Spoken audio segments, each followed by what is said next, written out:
What's up, everybody? Happy Midsommar! We are here to celebrate the summer solstice and the welcoming of the new and out with the old. What's up, everybody? It is Midsommar Day, and I am happy to be here live with all of you guys on this blessed day of our Queen Mother.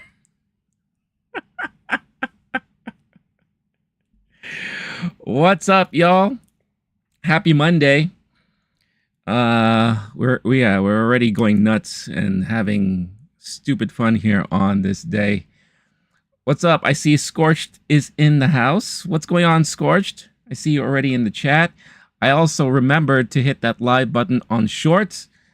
So we are now also live on YouTube Shorts. As always with every stream, we are here in both formats, horizontal and vertical, depending on how you prefer to view such things here on the YouTube. So, what's going on, everybody? How's everyone feeling? How was everyone's weekends? I hope everyone has had a wonderful weekend or had a wonderful weekend. And for myself, the weekend was good. Got to catch up with some friends, did some chores, relaxed a little bit. You know, had a pretty nice, relaxing weekend, which was kind of necessary and needed for me because I've been very busy during the week. So yeah, didn't really watch anything new except I did watch Midsommar again. At some local theaters in here in New York, and I think they're doing it nationwide on IMAX screens.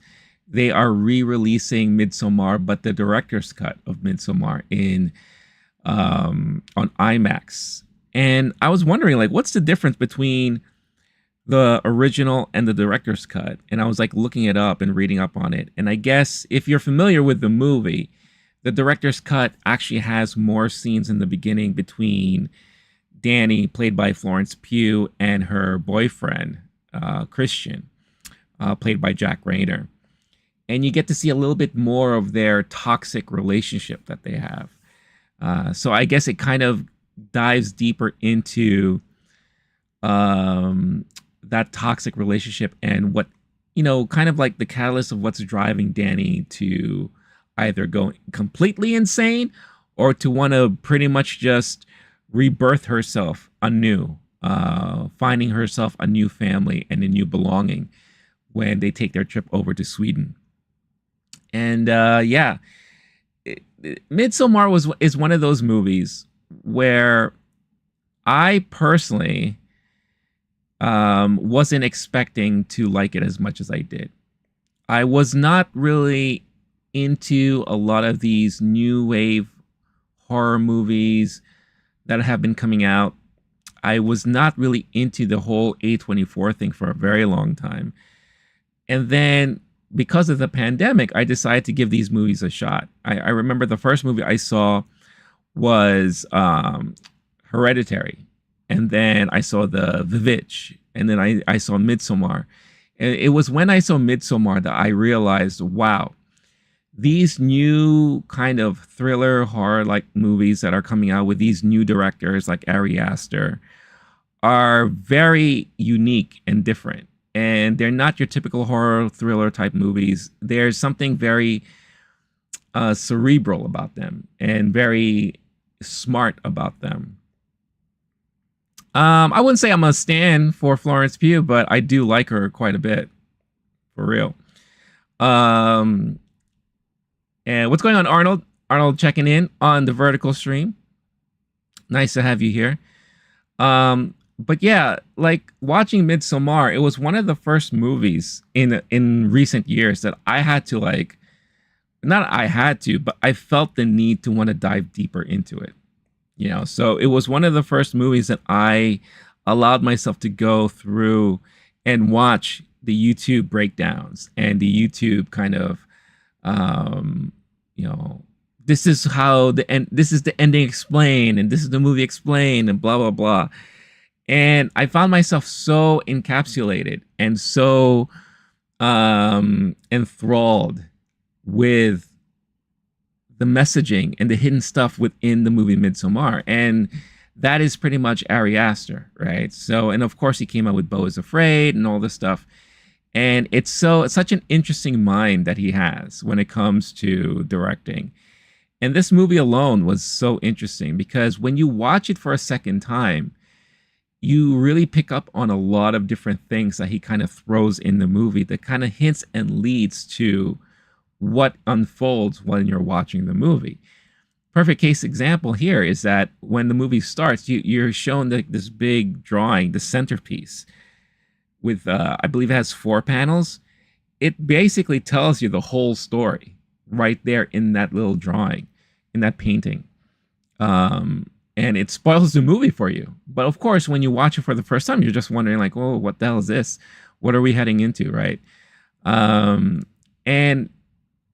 in a way, the movie kind of like lulls you into this false sense of, I don't understand where this movie's going. I don't know what's going on here. What's the big deal? And then when the big moment happens for the first time, you know, when the elderly guys jump off the mountain to ascend to the next plane because they have ended their life cycle, that's when stuff really goes nuts. And that's where things really start spiraling into madness. And things really start happening to the group. So it's really, really fascinating how all that happens. And you can kind of see that when they first arrive to that little area and they all take the mushrooms, that's when you could really feel the transition of, okay, we are now getting into or coming into a whole world that we're not even ready for. You know, we are no longer part of our reality as we know it. We're getting into some crazy stuff. And I really love how it really transitioned into that and everything else that we saw. Scorch saying, let's see, seen Ari Aster's filmography. Apparently he watched a Del Palma movie, and it was so predictable he wanted to make something unpredictable, hence Hereditary. His stuff is disturbing. Original Beau's Afraid short was crazy.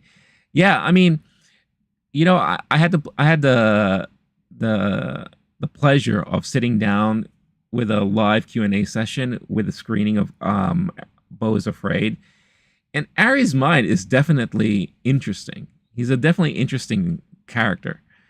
And I guess a lot of his stuff is an extension of how he thinks sometimes, you know, and kind of, yeah, sometimes I guess it's disturbing, but he loves diving into like deep messages and really not trolling the audience, but he loves just doing so many crazy stuff in his storytelling that he likes being playful with the audience in a way, you know. And it's so for some it's disturbing, for some it's intriguing, but then when you think about it, at the end of the day, the stories that he tells are meant to be uplifting, you know, but when you watch them, they're not really quite uplifting, right? They're very, like, you know, like you said, disturbing, depressing, sad at times.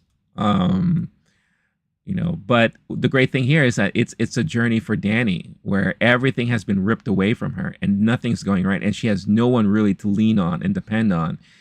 And lo and behold, she finds it within discomfort of this pagan-like cult in the middle of Sweden, you know, and she finds herself born again. Hence why you find her smiling at the end of the movie as she's watching all of her friends, or at least what's left of them, burning up into the crazy house there. So yes, subverting expectations. Absolutely. Thanks. I really like these flowers too. They're not real, unfortunately. So I guess it's easier to maintain. But I really wanted to get into the Midsommar mood today. So, but yeah, such a really brilliant film. I could go on and on about this movie. There's so much great things to talk about Midsommar for me. I think it is one of my favorite Ari Aster films that he's ever done. with his young career. He hasn't really done much, so I'm always looking forward to whatever he comes up with next. But yeah, Midsommar. Whenever someone asks me about my love and fascination for A24, they say, "Well, what's a great A24 movie to watch?" If I'm not familiar with them, I always will refer to Midsommar because that is like a very perfect example of the type of storytelling that A24 loves to put out there. And they love working with directors like Ari Aster, Robert Eggers, just to name a few.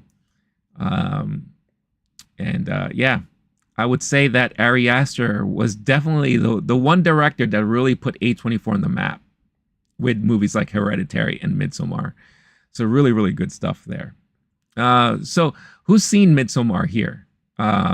Who's watching live? And of course, as always, guys, if you're watching live, don't forget, hit that like button. Would greatly appreciate.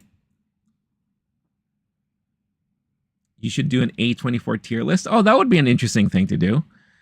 Yeah. I think, oh, so it's funny. So we're kind of like on a hiatus right now, but me and my friend Blake, we did the Movie Time podcast. And we're still planning to do it eventually. It's just scheduling and stuff is just not working out at the moment. But we broke down and we ranked our favorite A24 films on the channel. So if you look back in the channel under the Movie Time podcast playlist, you'll see that we did. I think I broke it down into two parts where we discussed what we feel are the essential A24 movies in their filmography as we were celebrating A24 because we both really love A24 films. So we have something like that. But yeah, I would love to do like a tier list one day on the stream. That would be fun. You've seen all his stuff before he started making feature films. So like his short stuff.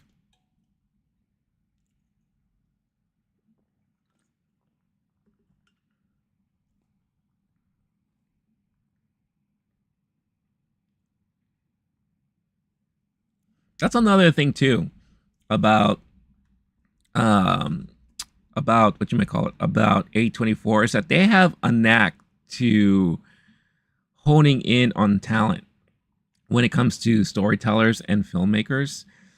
I mean, for that movie Talk to Me, what those two guys weren't they like YouTubers? I believe they were just YouTubers that they kind of just like, hey, let's do a movie.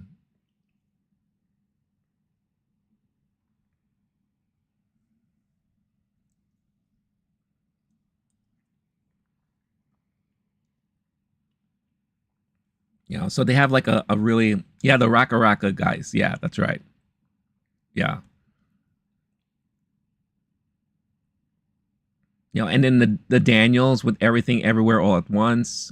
Like those guys were just doing what I believe they worked with Gambino for like music videos or something like that, right? And then they teamed up with A24 to do their first film. What's going on? Am I? I'm just gonna say, am I? How you doing? I hope you're having a good day. Happy Midsommar as we celebrate this Midsommar day. Arnold, yes, you have a surprise for me. So what is said surprise? You want to unveil it now?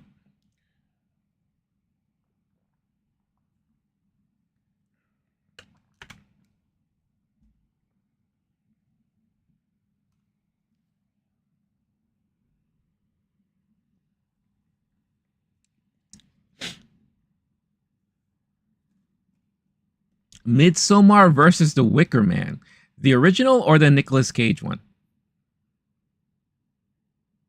Actually, honestly, it doesn't matter which one. I would say Midsommar over all of them. But maybe I'm a little biased because I do appreciate Midsommar quite a bit.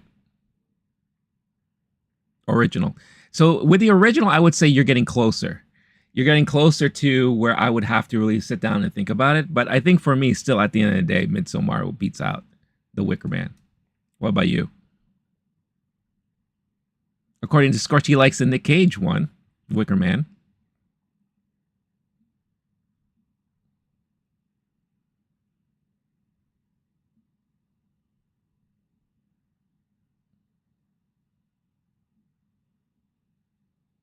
I'm excited for that new Nicolas Cage horror movie, Long Legs.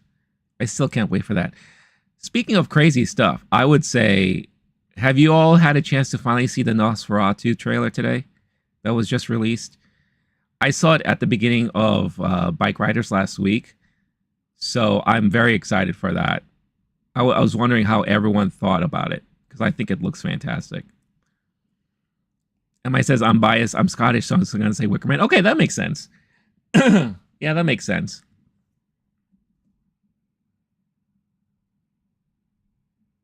Haven't found the time yet to see it. It's all good. When you do, I'm very curious because I know you said you were like looking forward to it. So, but yeah, I think it looks great. It's like a nice, like I said before, it's a very nice mix of um, Robert Eggers' style. Plus, it does feel like he borrowed some inspiration from Francis Ford Coppola. So it looks really great. What other pagan ritual movies are there? Let's see. Let's take a look.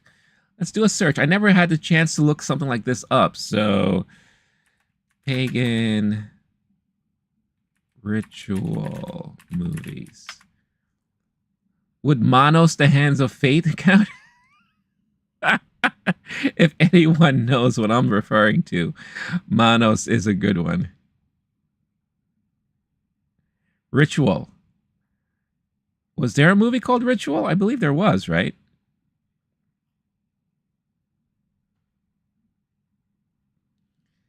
All right, there's a list here that I found that says 19 movies and shows every witch and pagan should watch. Now, I don't know what that really means, but I guess we could use this as a starting point, right? So we have Pan's Labyrinth that they're calling kind of uh, Spanish pagan-like fantasy. Okay. You have The Conjuring. I don't know if I would count that as, well, I guess for witchy things, right? I guess. There's something called In the Tall Grass, Stardust, The Ritual, as we were just saying. The Ritual is definitely one. Bird Box, they're saying. Winchester, Seventh Son, House of the Witch. We have Always Lived in the Castle, The Blair Witch Project. Yeah, I guess you could kind of say that's kind of like a very pagan-like. Coven of Sisters, which is like a Netflix thing, I guess. The BFG? I don't know about that. Malevolent. Is it Malevolent? Malevolent? Spiderwick Chronicles, Outlander, Barbarians, the TV series. Last Kingdom, Vikings, and Vikings Valhalla. I mean, I feel like they're stretching a lot with this list here. So I'll give them a B for their effort. And then here, according to this list, the movie list.best, they have a list of 33 pagan movies. Northman is a good one. Yes, Robert Eggers' Northman is very good. I would say that is very pagan-like, for sure. Great performances all throughout, too. And, whatchamacallit? I love that Bjork was in there. Bjork was definitely like a nice addition to that. Am I saying I recall watched a Welsh film that was a complete ripoff of The Wicker Man? Can't remember the name. Oh, that's interesting. Yeah, Conjuring, that was definitely a huge stretch. Kill List, Troll.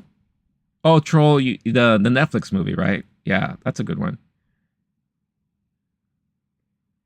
Arnold said, it took me some time, but I wanted to do something unique for you, and I hope you like it. You know, it's all okay. Looking forward to your reaction. You'll send it to me. Okay, Arnold. You'll send it to me on Instagram?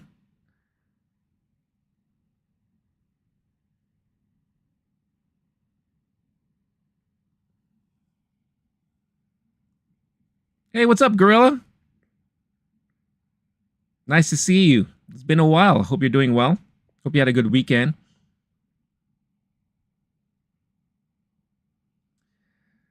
Yeah, Northman was I feel like Northman in a way is very underrated. Like I don't hear a lot of people talking about it, but it is one of Robert Eggers's great films, I think, in my opinion. I love the cinematography in it. I love like that one shot they did when the guys were invading that village, and he just basically panned across the entire village as everything's going on. And the main character, I forgot his name, one of the Scars guards, right? The tall and handsome one.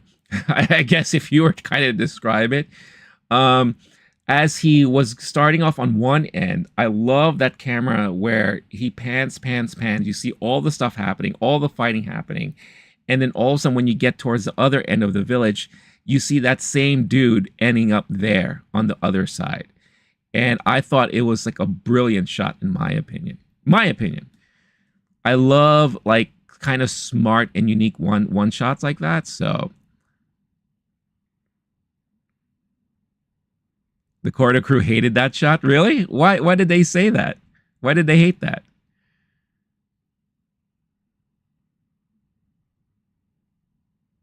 Girl, for you, he's always a weirdo from that show with Famke Janssen. What show is that? I just know him also from True Blood, right? That Skarsgård guy. He was in True Blood. He was in that movie Battleship with Rihanna, which I thought was kind of hilarious. And whatchamacallit? What's something that he's done recently? He did something recently that I thought was pretty good, actually. They dislike action choreography? Really? Huh. That's interesting. See, I love like a good action like shots like that. Another great one. I know we're getting a little bit off topic here, but the in John Wick 4, that overhead shot when they go into, I believe it's a church or a building, where they're basically, you just see John Wick with a shotgun with flame shells going through room to room and knocking people out. And that was all done in one shot. It almost felt like you were watching a video game scene. I've never watched Servant on Apple TV. How is it? Oh, they said the action choreo was bad in that shot? I don't think so. I would have to rewatch it again. I haven't seen it since I've seen it in the theater. Pagan movies is one genre of film where the bad guys always seem to win.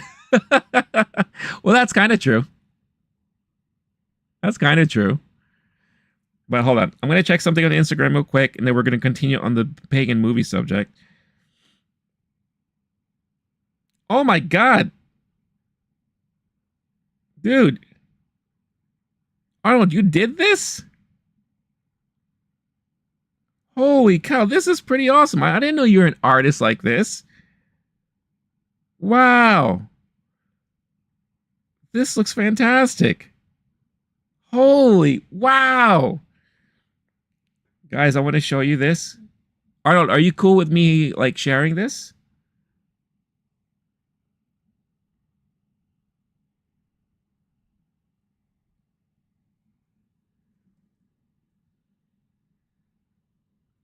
It was called Hemlock Grove.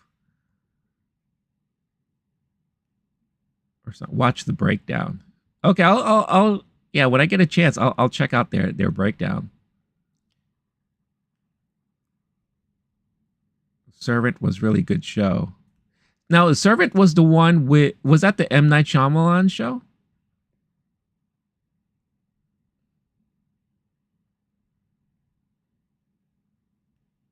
Nell Tiger. I think Scorch, you were talking about Nell Tiger last week, I believe. All right. Arnold gave me the okay. So here, this is, I guess, like a semi thumbnail.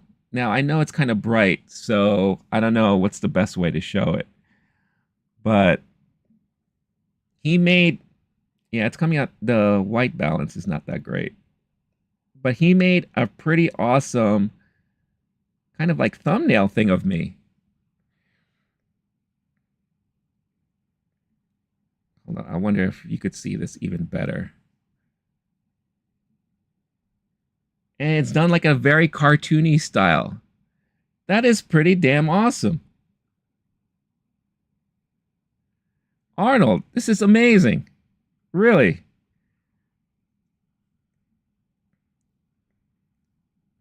Arnold, later I'm gonna send you an email address. I would love it if you could send me like the actual files for this, and I could definitely see myself using that. That's really damn awesome. Thank you so much. That's awesome.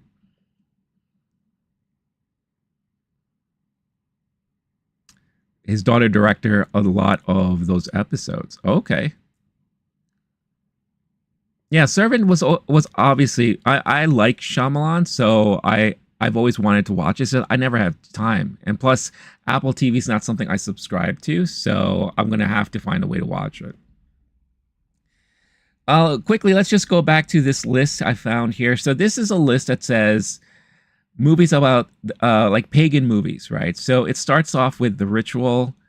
You have something called Zeitgeist. Of course, it mentions The Wicker Man, Midsommar, Old Fairy Tale, When the Sun Was God. It came out in 2003. The Pagan King came out in 2018. November came out in 2017. Lair of the White Worm. It's an old movie that came out in 88. Barbarians Rising, Valhalla, Book of Eli. Would you consider the Book of Eli a pagan movie? I don't know about that. Agora, Sacrifice came out in 2016. Exorcist: The Beginning, The Witch, the Witch. Of course, that is very pagan-like. Beowulf and Grendel came out in 2005. Atlantis, End of a World, Birth of a Legend in 2011. The Borderlands, not to be confused with a video game, but a movie that came out in 2013. Tarzan and the Mermaids came out in 1948. 10-Inch Hero in 2007. I don't know. I think that has to do more with like ritualizations. Halloween, The Curse of Michael Myers. Now we're getting into weird territory. The Crucible, King of the Sun, Haxan, 1922. We're going way back. House of the Laughing Windows, Dance with the Devil in 1997, and that's the list there. So I don't know. Good. I think there are some good choices in there. I have to watch The Ritual. I haven't had a chance to watch that. I feel like that looks like a movie that I would probably appreciate. But yeah, what do you guys think of that list? Yeah, Suspiria. Where's Suspiria?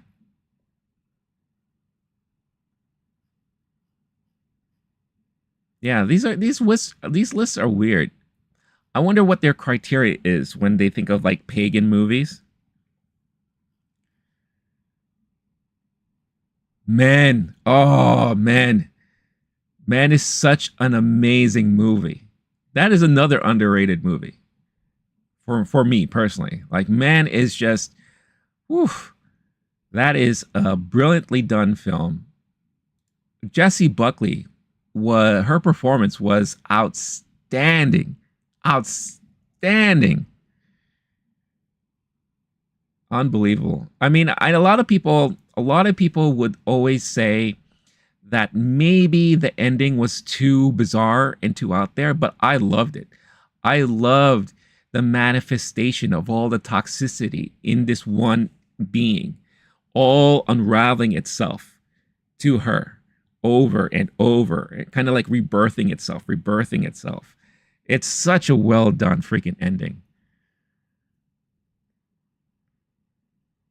What's going on, Clone Wars? Nice to see you here. Hope you had a wonderful weekend. You're having a great day so far. The topic. So we're starting off. We're celebrating Midsommar today. Today is official Midsommar Day. So we're talking about Midsommar, and then we started talking about pagan movies or movies with pagan themes and topics in it, witchy topics, which are some of the best pagan-like movies.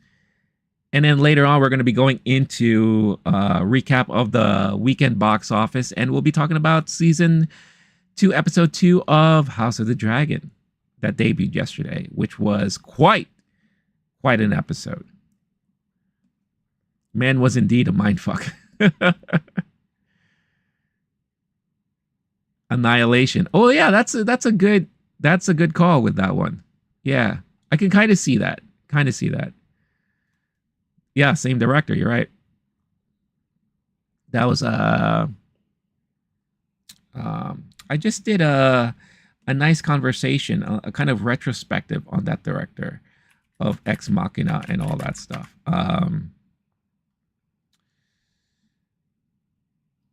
As you could see, my mind is not fully in gear yet. Alex Garland. That's it. Alex Garland.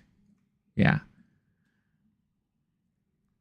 Alex Garland, he's another one of, like, I would say if you were to talk about who really put A24 on the map, it would be Alex Garland, Ari Aster, and Robert Eggers. Those are the 3 directors that I personally would say put A24 on the map and in the awareness of moviegoers. Not like your general movie-going audience, but those who love film.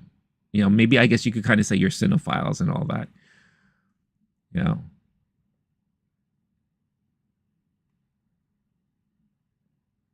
Oh, I would say Lamb. Lamb is another good pagan-like movie. It's based off of like pagan-like folk fantasy, isn't it? Lamb should have been on the list.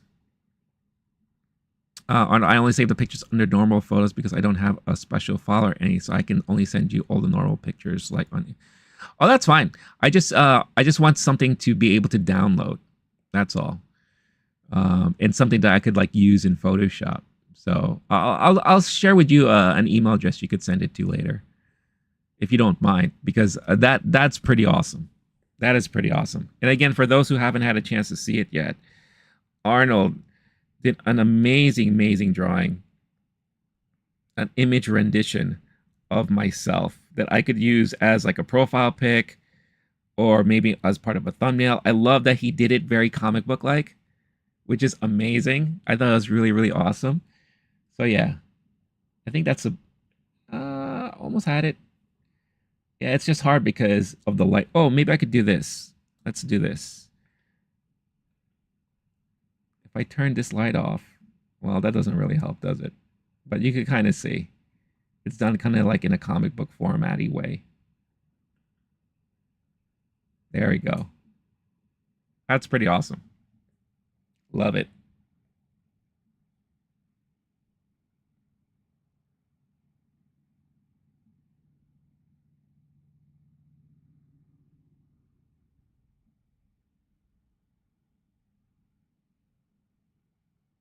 Well, I could do that too. Yeah. So many things to change. If I do this, can you guys see it better? Oh, there you go. Yeah, that's much better. Oh, but the white balance on the camera really compensates. Or did my phone compensate? Well, whatever. You get to see how it looks like. Oh. And then he did like a thumbnail kind of thing. Well, I can't really show vertical, but I thought that was really cool. Really good stuff, Arnold.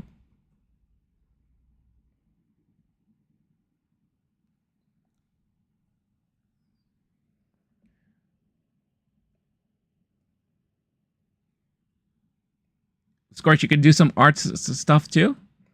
I mean, if you want to, look, I'll never ask you guys to do anything really. I mean, if you guys want to do something, that would be awesome. Yeah, I wasn't even expecting this, to be honest with you. This was really a true surprise to me. So I really totally appreciate it. AQB in the house. What's going on? Hope you had a wonderful weekend.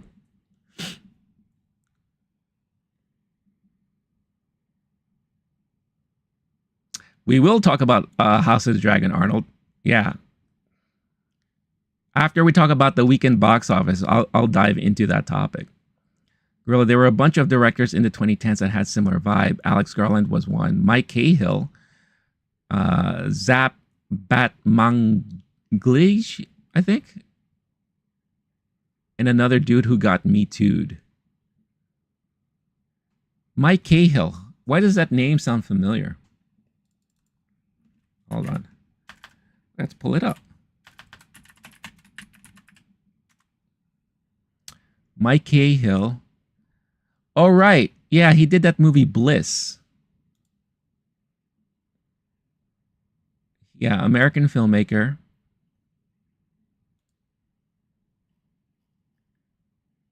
Where is the filmography here?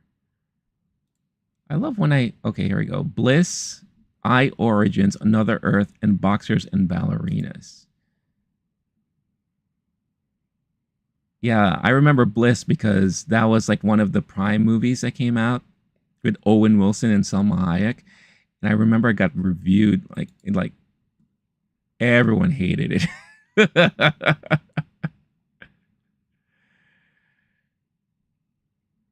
Who's that other guy? Zap Bat whoever? Zap Batman Gill? Is that Mangleish? Mangleish? Oh yeah, here. Oh, it's Zal. Sorry, Zal. Did you write Zal, or am I? And I read it as Zap. I don't know. But Zal did movies. Let's see, The East, Sound of My Voice, and The Recordist. Oh, with Marlon. Oh, okay.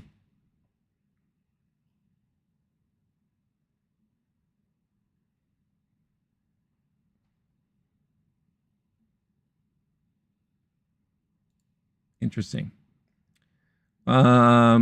Just looked at the old parts of Planet of the Apes. What old parts, Arnold? Also, a reminder for everyone: if you're watching, hit that like button. Every like button we receive, a new flower will bloom from my headdress. So, and it'll be more of a Midsommar day for everybody here.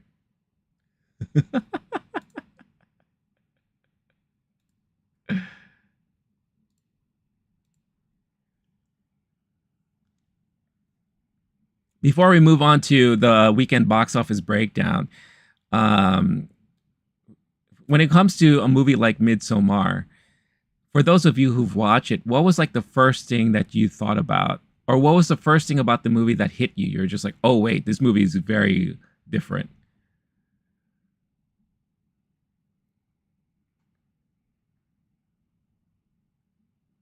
The one from 1968. Oh, the original Planet of the Apes with Charlton Heston. I remember growing up, those movies would always replay on TV. Those original movies, and I think at one point I didn't know it at the time, but I realized that, oh wow, they turned this into a TV series, which for me sounded pretty bizarre at the time. But yeah, I remember when they did all that. Oh, there was just something about me, like when I remember watching it, I was just like, there's something different about this. And it's kind of interesting. I think I like the fact that I was always intrigued by puppetry and masks.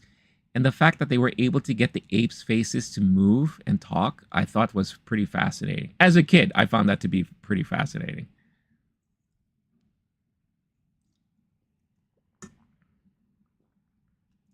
Scorch, you already saw everything he did, so you kind of knew what to expect going into Midsommar. Yeah, for me, I wasn't that familiar. You know, again, my only exposure to what he did was whatchamacallit, was Hereditary. And that in itself was creepy. I thought it was very creepy. Um I wouldn't say it was like horror in the sense of like jump scare. Well, I guess for some there would be jump scare, you know, or horrific imagery, in my opinion. It was just very creepy and disturbing. especially when things really happen at the end. You know, when the mom's head got beheaded and the body just started floating, and there was no sound, no music, no sound. It was just all silent as all this was happening. It's like, this is very creepy, man.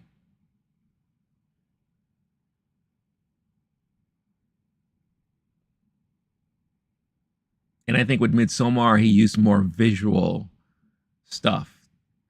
You know, and again, like I said, it's worth watching more than once because you do pick up on a lot of things in the background. Like, I didn't even catch the whole sister's face thing in the trees during that scene when she was, you know, being crowned the Mayfair queen, or the queen or whatever.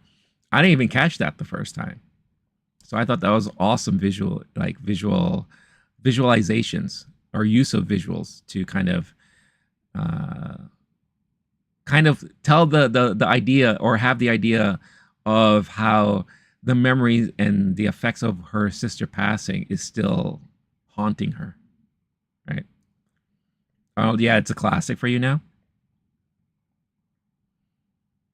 It's such a shame that we lost Shane Carruth. What did Shane Carruth do? Why am I not familiar with him? Shane Carruth.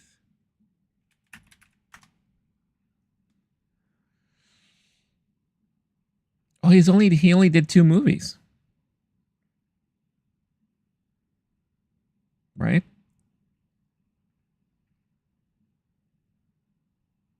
Primer.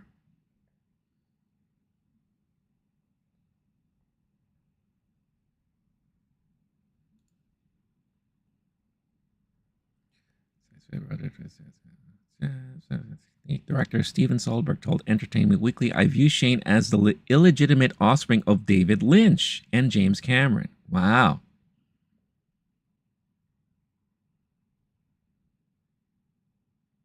Well, he died pretty young.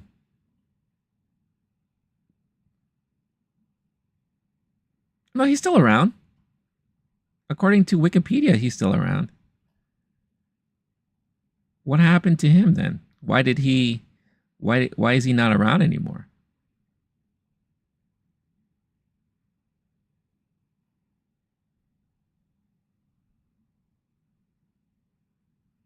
Oh, legal issues. Oh, wait, here we go.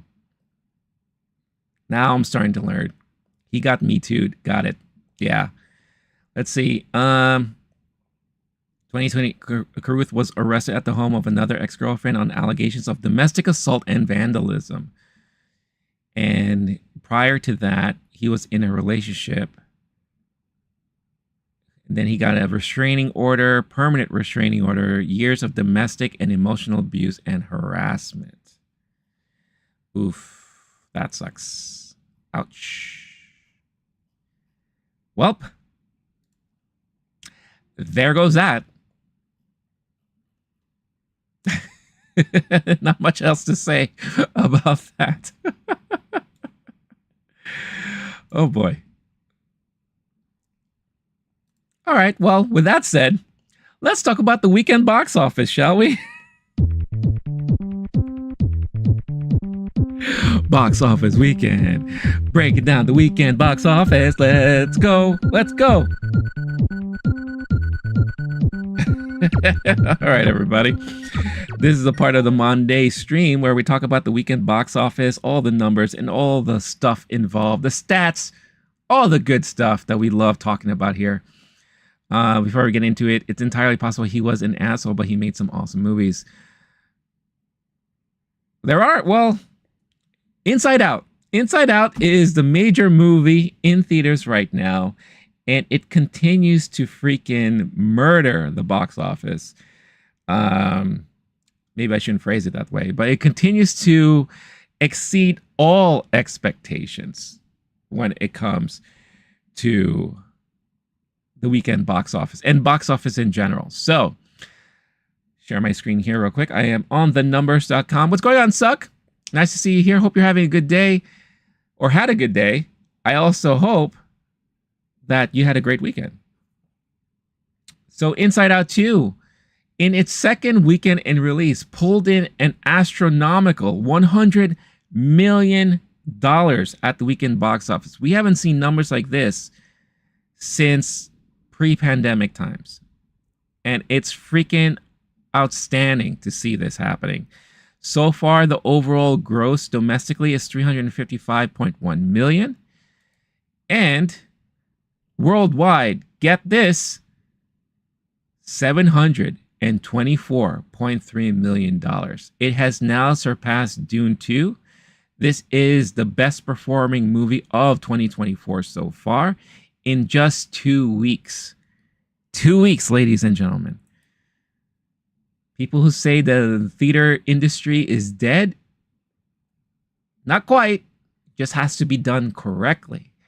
And that's the formula that I think Inside Out, that Pixar and Disney has figured out. And I think, trust me, studios, all other studios are keeping an eye on this, and they may follow suit as far as plans and all that.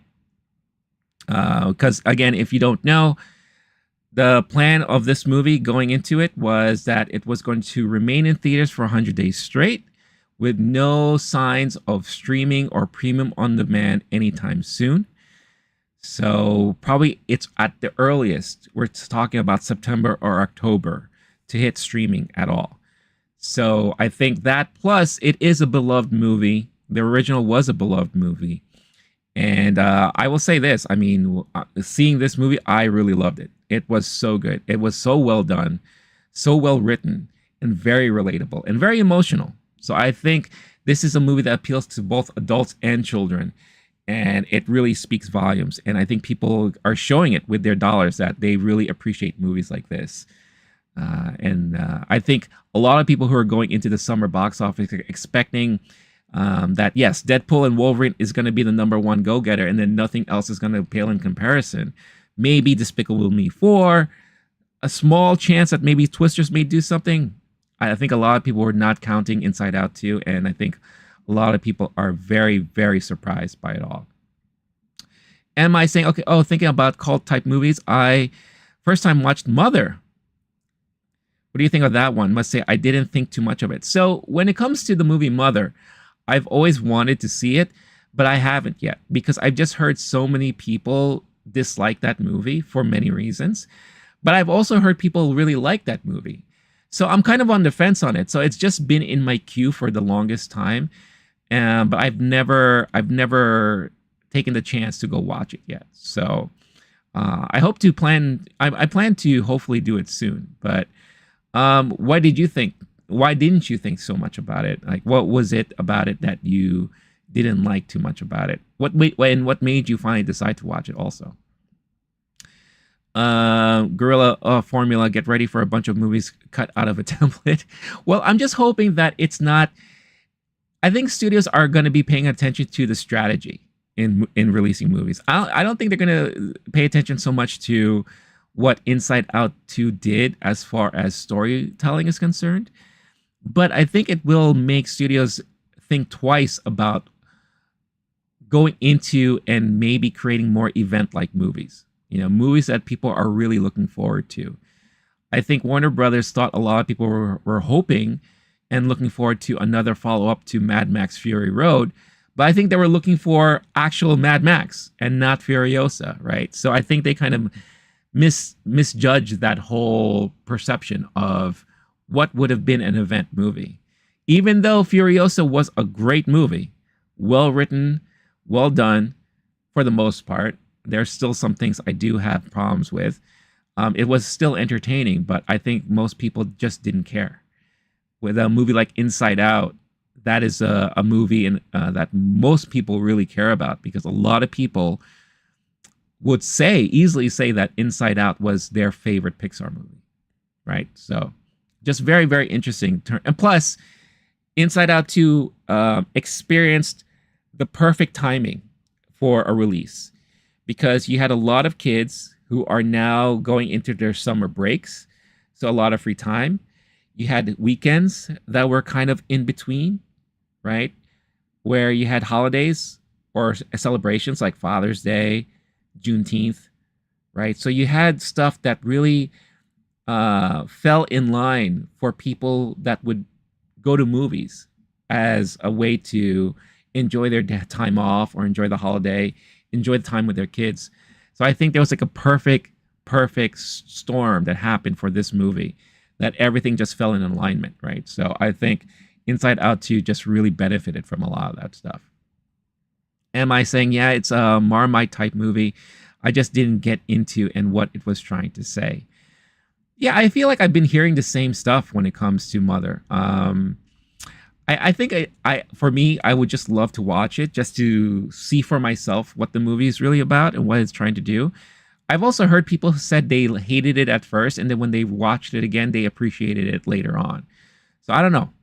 I don't know what that's going to be about. Yeah, girly, that's a Aronofsky movie. After Tree of Life was oof. I'll be honest with you, Tree of Life, that was hard for me to watch. I fell asleep during watching it maybe twice. I just could not get into it. And I feel like Aronofsky is one of those directors that could be really good, but then I think I don't know what it is. He gets way too much into his own head, I think. And he creates movies that are very abstract, too much so, right? But yeah, we'll talk about Aronofsky a little bit after I go through some of this other stuff here. So, coming in number 2 is Bad Boys Ride or Die. But look at for the next 9 movies, you'll see everything is failed to compare to what Inside Out 2 is doing right now. It's so unbalanced at the moment. It's crazy. Because you have Bad Boys Ride or Die coming in second with 18.8 million. The Bike Riders, another brand new movie with a star-studded cast, of up-and-comers like Austin Butler, Jodie Comer. But then you have Tom Hardy in it. You have Michael Shannon. You have a lot of top stars in there. Mike Feist is another up-and-comer. But only did 10 million, right? You have the Garfield movie, 3.7 million in fourth. You have Kingdom of the Planet of the Apes, 3.6 in fifth. You have the movie If in sixth with 2.7. A brand new Exorcism movie, The Exorcism, 2.4. A brand new indie movie, Thelma, which I think is the summer's hidden gem movie. I love this movie a lot. 2.2 million. You have in ninth place, The Watchers, 1.9 million. And 10th, you have another new movie called Right Here, Right Now, in 1.5 million to round off the top 10. Of course, Furiosa, Fall Guy, Kind of Kindness, which is in limited release. That's the Yorgos Lanthimos movie. That really comes out nationwide starting this week, out of the top 10 for now. But in this top 10, you have, let's see, I believe If is already out on digital. The Watchers is out on digital, I believe. Furiosa, digital, right? So you have a lot of movies that already made it to digital formats, right? But it kind of shows you the unbalanced nature of the current box office right now, right? Bad Boys was fun, Arnold. I admit, wasn't sure what to expect going into Bad Boys, but I was entertained. I was actually really surprised on how much I really enjoyed that movie. So, 147 million domestically so far worldwide. We have it at just shy under 300 million with 289. So, I think it's doing decently for itself, honestly. I think The Bike Riders is not meant for this current landscape of box office. I also think that it was a missed opportunity of a movie. It could have been a little bit better if they leaned in more towards like a Goodfellas storyline. But instead, it was just like a memoir type of movie. But the performance in it is fantastic. It's really great. Arnold, do you think that the last Fast and Furious movie record will break as far as money is concerned? I don't know. It depends. I think if it truly becomes the last Fast and Furious movie, which I think they're kind of hinting at, then I think it may end up becoming the best performing Fast and Furious movie. Especially if they really bring back all of the people that audiences want to see, or at least the fans want to see, right? If The Rock comes back, which they already hinted at, right?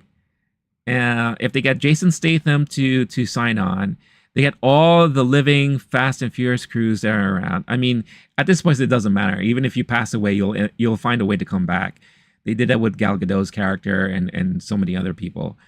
If you have like a full blown out, everyone is back in the game, y'all. It's all about family and let's go living our lives a mile at a time.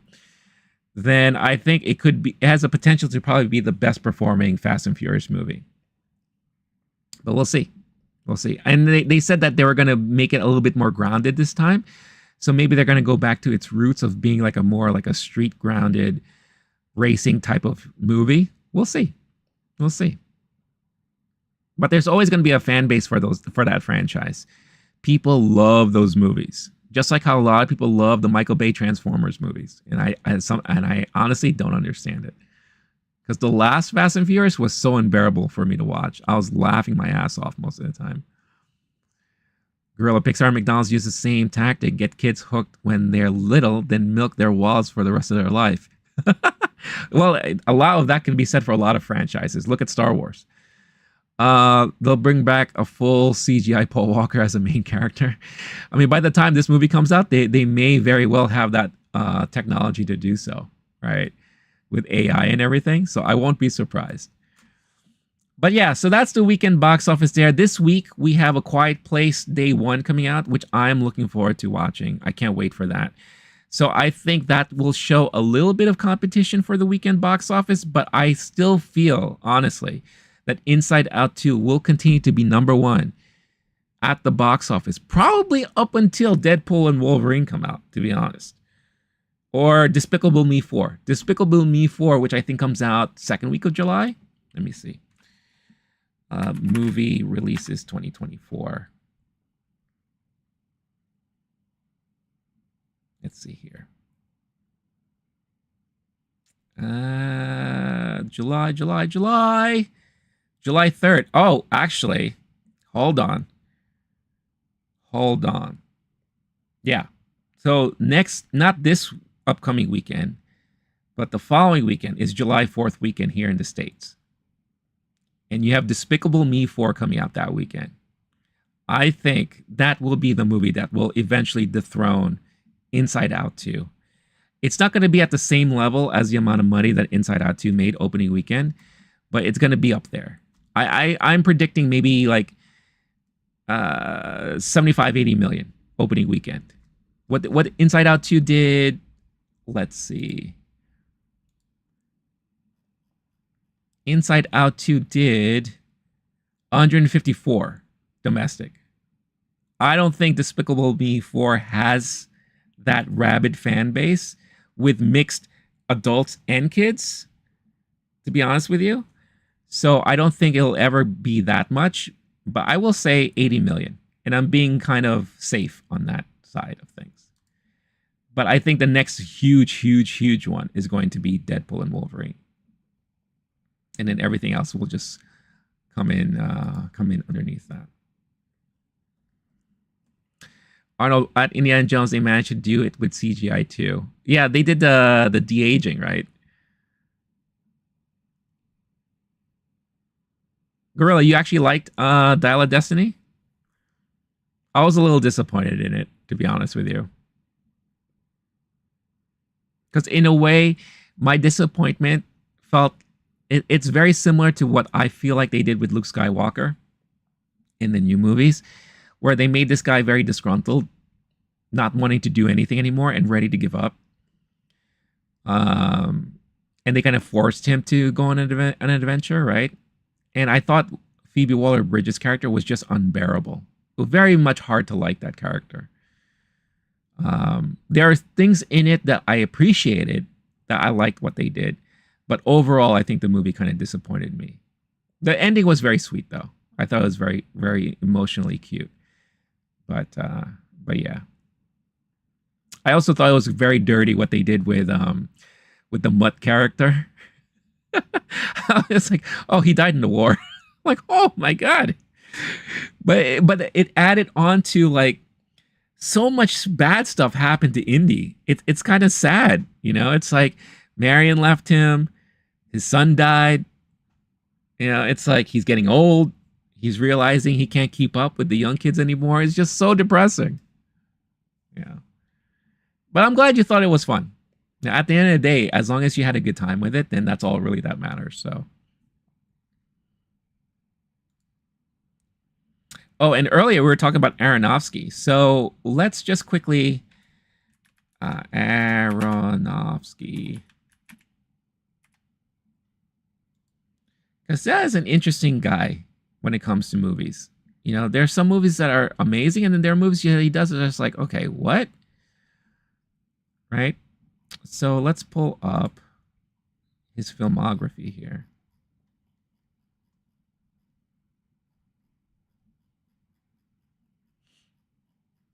Come on.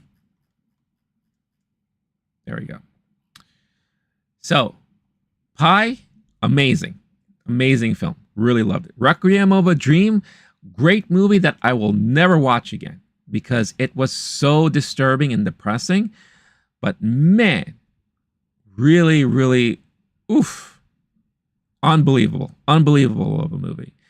But I could never watch it again because the sceneries, the stuff that plays out in that movie and that he puts on screen is so disturbing.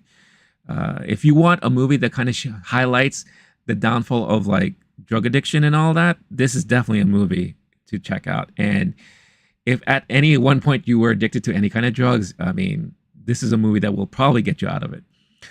And I'm only going to go through the movies that he directed. The Fountain, unbearable. Couldn't watch it. Sorry. The Wrestler, fantastic. Love that movie. Black Swan, amazing movie. Natalie Portman's probably one of her best roles. Noah, Mother, that's where we get to the, again, back to the whole, I don't understand this movie, too much messaging, really bizarre. I don't know. I haven't seen it yet, but very divisive amongst moviegoers. And then you have The Whale, which I actually pretty much, I enjoyed. I thought the performances were great in it. It's you know, one of those like bottle movies where it just takes place in the home of this guy.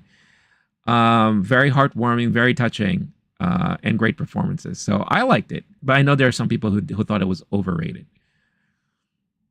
Girl, I still have nightmares of Jared Leto losing. Yeah. Oh my God. The Jennifer Connelly scene at the end is, oh man, I just can't. And I would even say that the Wayans, who's that guy? Marlon Wayans. It's probably one of the only times I will say that he had a brilliant performance in anything. Because I think Marlon Wayans is very corny.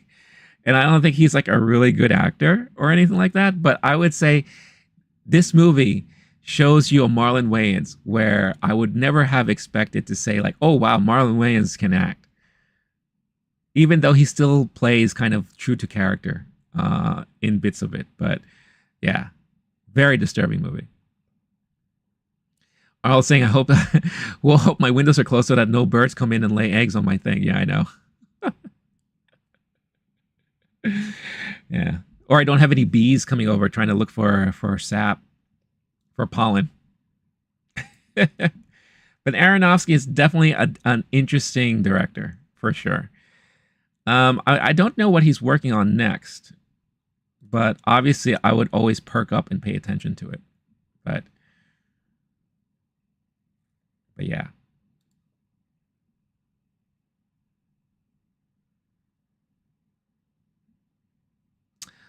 Everybody, Sapo has a secret, and he's entrusting us with his secret, so don't tell anyone.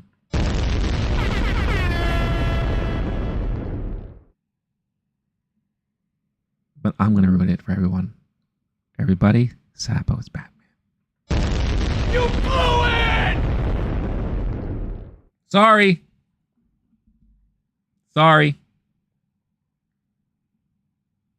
My name is Jeff. For everyone new watching, don't forget, hit that like button.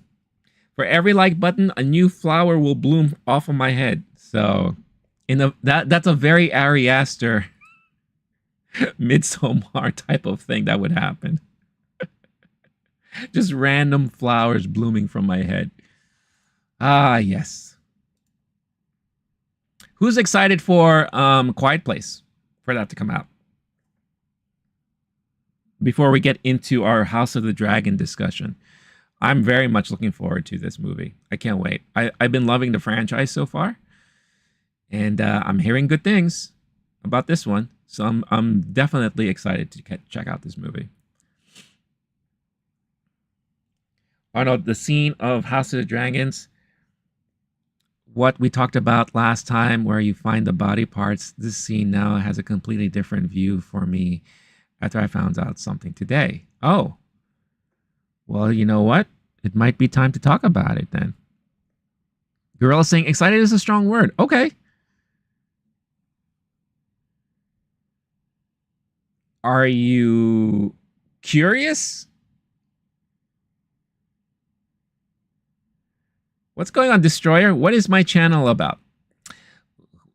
This channel is basically about pop culture, but main focus on movies, some streaming shows like House of the Dragon, Star Wars Acolyte, Marvel stuff, video game talk. Sometimes we talk about video games here, but it's mainly about pop culture in media. And we just hang out, have fun discussions. I talk about certain topics and we, go off from there. So if you like that kind of stuff, come on and hang out with us.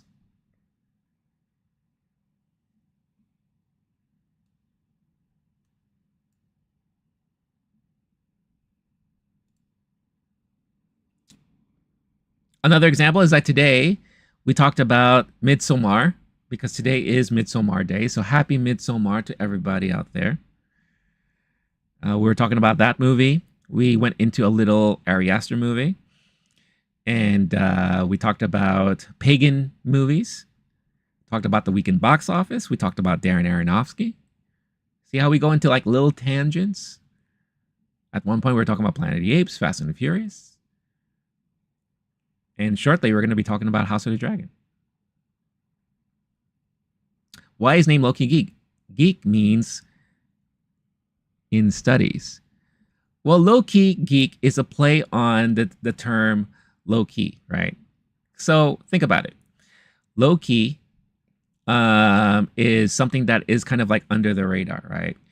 So one thing that people always told me before was that they never realized how much of a geek I was until they started really getting to know me.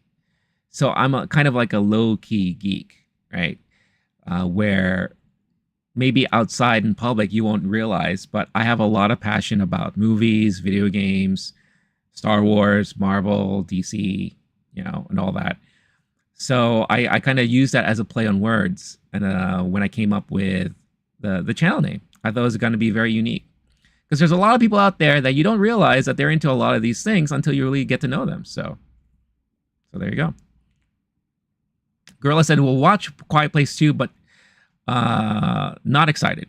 Okay, that's fair. I seem intellectual? Wow. That's all that's all a matter of opinion. I don't think I am. Everybody, Nanka just posted a beaver in the chat. Well, I appreciate that, Destroyer. That's very nice of you to think that.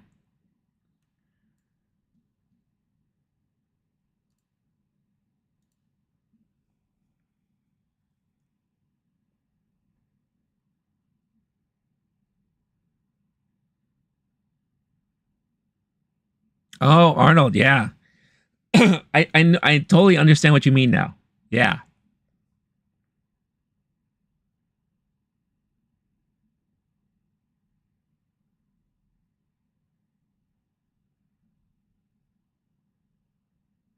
Mr. I'm in New York. What about yourself? Where are you hailing from? All right, Gorilla. Yeah, sorry. We'll start off the conversation with no spoilers, but at the same time, I understand your feeling. I wouldn't want to spoil anything for you, so yeah. Hopefully, we can catch you at another stream then. But that's a good segue. So let's talk about episode 2 of this current season of House of the Dragon, because I think we're all excited that we're back into Game of Thrones territory. We're back into House of Dragon discussions and conversation. We're back to must see TV week to week, right? For some, we're excited for Star Wars: The Acolyte, but then to add House of the Dragon on top of that is amazing. So we already got last week's episode, and it ended off with a very horrific moment where the son of the queen, of the current queen of Westeros, kind of wife of the current king, was unfortunately taken out, so to speak, murdered, eye for an eye, thanks to Daemon's instruction, unbeknownst to Queen Rhaenyra, and very, very horrific moment. And this episode, we pick things up from there, and we get to see the after effects of all of that and how it's affecting everyone, not just Alicent, and not just everyone on that side of things, but how it also eventually affects Rhaenyra at the same time, right? So there's a lot of grief, there's a lot of anger, there's a lot of emotions that are leading to actions that maybe are kind of questionable at this moment.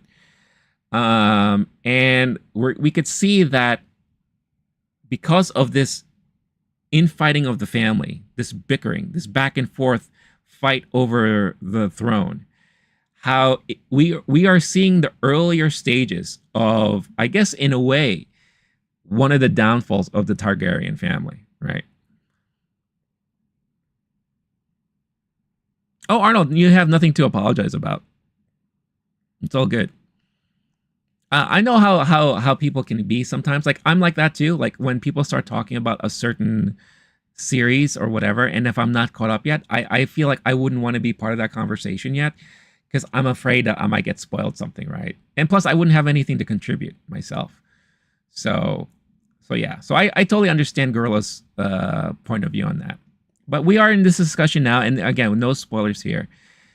But my overall thoughts and feeling about this episode, the first thing that popped into my mind is that when they start talking about Emmy considerations for House of the Dragon season 2, this is the episode where they're probably going to end up pulling a lot of clips from, because this was the Emmy reel of the House of the Dragon series season 2. You had probably some of the best performances we've seen from Emma Darcy, Olivia Cooke, Matt Smith. There's a very heated conversation between Matt Smith and Emma Darcy, who of course are Prince Daemon and Queen Rhaenyra, and it is fascinating to watch. It is just a mind-blowing performance between the two of them. You have Alicent pouring her heart out because of the events that happened in the last episode. Just broken-hearted, distraught, very emotional. You have the twins, who we don't really talk much about in this whole series. It was kind of hinted on when the series started that, yeah, the twins that were together are now separate. One is loyal to Rhaenyra, one is loyal to Alicent. So they came into play in this episode. And of course, since I am not a reader of the books, I didn't realize that this was a major point in the story, that this was like a big thing, a big conflict between the two. So that's something that got played out. We got some politics. We got good old Kristen Cole infatuated with Alicent and can't seem to stop being bad and bumping uglies. Well, Alicent can't seem to stop either. So there's a lot of things that, again, this is another great setup of what's to come for the rest of the season. And we are definitely building towards civil war at this point, and the war between within the Targaryen family. And it's, if things are going to be happening, if things are happening like what we're seeing now, I can only imagine what's to come for the rest of the episodes coming on. It's gonna be bananas, bananas, you know. But that's very Game of Thrones too, so it also makes me very excited. Because again, this is a show that anything can go, anything happens, right? There's no boundaries at this point. I mean, obviously, by the end of watching the last episode, episode 1, boundaries are thrown all out the window. You know, so amazing, amazing stuff. I'm not Indian Destroyer, no. Arnold, looking forward to it when Otto. Yeah, it's crazy stuff. So yeah, I will give this episode a 4 out of 5 stars because it was such a strong episode, brilliant acting all over the place. Why not a 5? I kind of like to reserve that for like special moments. But I think now let's just have an open discussion about it all. So, spoilers. The label is up there. We're going to be talking about spoilers for episode 2, season 2 of House of the Dragon. So if you're not caught up yet, warning, we are going to be fully and freely opening, talking and open discussion, so to speak. So feel free in the chat to mention any of your favorite moments, any of things that you're wondering about that happened in this episode, and we'll have a nice little discussion about it. But I'll be recapping moments as we go on. So one of the things that they did here that was brilliant, but at the same time very disturbing, was because of the death of the son now. You know, you see the queen is very, very sad, very perturbed, obviously. You have Alicent, who's losing her mind, just thinking that everything is falling into shambles, that her family is not safe. People are pointing fingers at Kristen, like, where have you been? Why did you let something like this happen? Of course, we already know that they were, doing the do. So Alicent also feels guilty that maybe she thinks that if she wasn't having this affair with Kristen, that maybe this could have been prevented, So there's a lot of remorse happening. And we see the son, the current head of the throne, Aegon, losing his ever-loving mind. He is mad. He is emotional. The poor little Lego set that his dad put together has been destroyed. He can't stand people in general. And he said it in his little outburst, let's go to war. I want to go to war.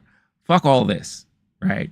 He's willing to just put it out all on the line because he is just so upset and emotional that he lost his son, his heir to the throne, as he kept repeating over and over again. Otto, his right hand, father of Alicent, was like, well, we need to rein in a little bit. We can't just like willy-nilly go into war. We're not going to have the backing of people, and we're not going to have the people as sympathizers on our side to help us fight and win this war. So we're going to have to make a play. We're going to have to play on things a little bit. We have to do some strategy and dramatically get people on our side on things. So how are we going to do that? We're going to have a funeral procession, open casket, body of this boy in full display of everybody as we parade through the streets.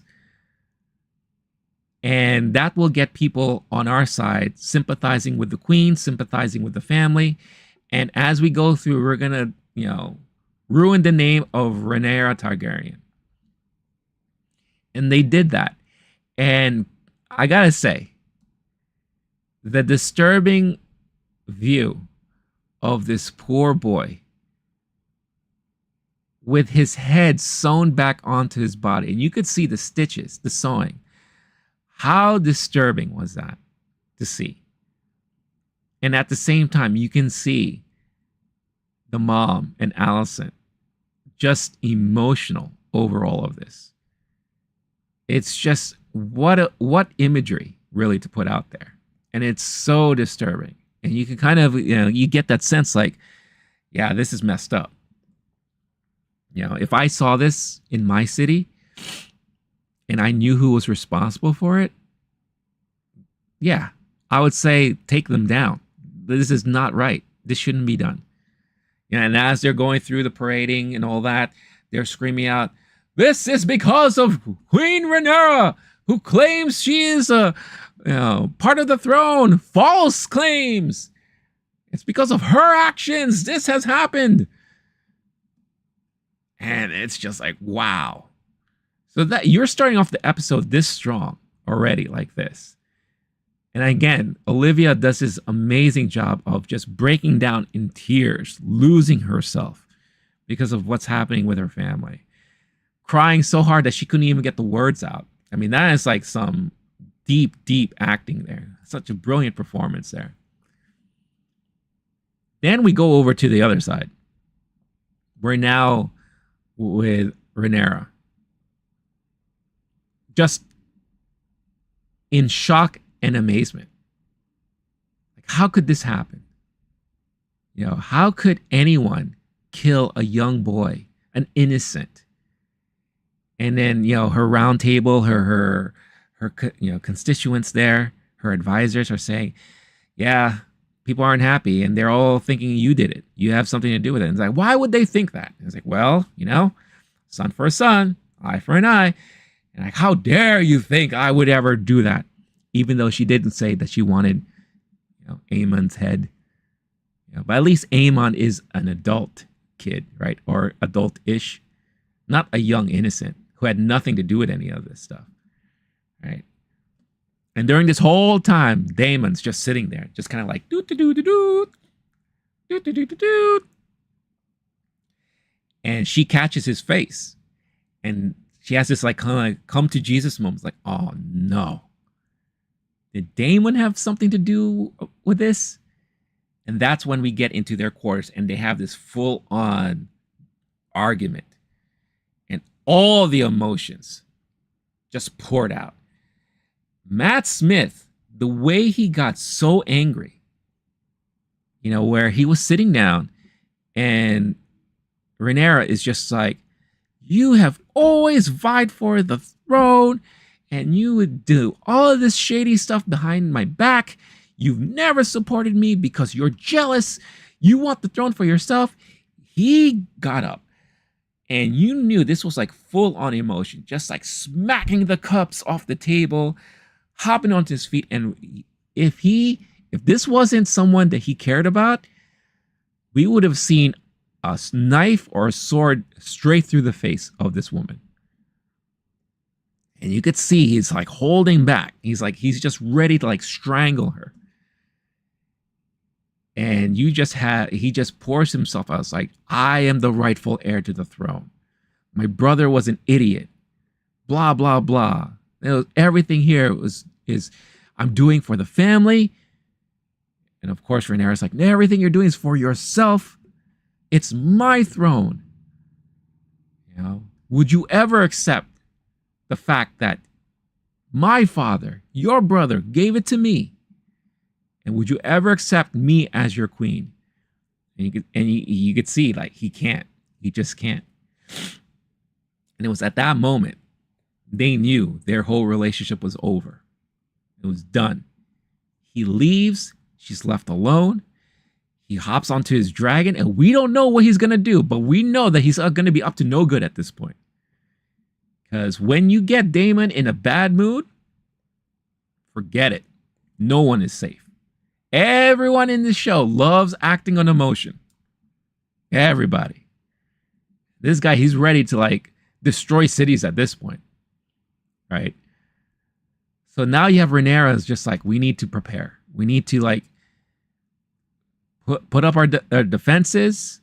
We need to put out the word out there that I had nothing to do with this stuff. We need to do everything that we can so that the eyes and the target aren't fully on us. Right? Then we go back to the other side. Good old Kristen. Kristen's like, I'm so mad because I can't keep my own junk in my pants. I gotta keep banging this Alicent because I can't help it. I need to make up for it. What kind of scheme can I come up with? I have an idea. So he goes to one of the twins that's loyal to Alicent and say, hey, I got a job for you. Because you know what? I'm putting this on you. This was your watch, and you let this happen. I was like, what are you talking about? Where were you? No, never mind that. I'm your superior. You can't talk to me this way. You're the one at fault, and you're going to make up for it. All right, what do I got to do? You're going to sneak into Rhaenyra's place. Pretend you're her. You're the brother. Pretend you're the other twin. And you're going to kill her. That's a fool's errand. And you are a fool. Well, they didn't say that, but that's basically what they're saying. I'm like, all right, I guess I kind of have to do it. Kind of a kooky plan, but I guess I'll do it. Sounds very comic book like, but all right, we'll see what happens. And of course, Sir Criston consoles Aegon, who's still going nuts. He still wants blood. And Otto, right hand, is like, no, we can't do that. But he goes one step beyond. You know, they were able, by the way, how bad is that member of the White Cloak Guard, right? The one that it used to be that Daemon used to be in charge of, that kind of carried on this crazy act with the rat catcher. First of all, he got caught way too quickly. And then when they interrogate him, they didn't even ask him a single question. He just immediately was like, Prince Daemon Targaryen. He was the one that asked me to do this. You know, paid me half now, half later. You know, and I had an accomplice. It was a rat catcher guy. He works for the family, but I don't know his name. You're not gonna hurt me, right? So quick to fold, so fast. And of course, here comes Aegon. And he's like, you're not getting away with this. And just beats him to death, right? And now that they found out that a rat catcher was involved, what does he do? Don't know the name? All right. All the rat catchers in the town? Dead. And they have him hang on display in the city for everyone to see. Holy shit. This is crazy. Right? What an act. And of course, this pisses off Otto. He's like, why did you do such a thing? Don't you understand? We need to work on your image. We need people to be behind you, not afraid of you. He's like, I need action. This is what I do. You haven't came up with any ideas of action. Unlike Sir Cole over here. Uh-oh, what did Cole do? I have a plan. We're going to sneak into Rhaenyra's castle and kill her. Oh, you're acting in haste. No, I'm acting the way a king should act. I am not my father. I'm going to be different. And as a matter of fact, I don't need you anymore, Otto.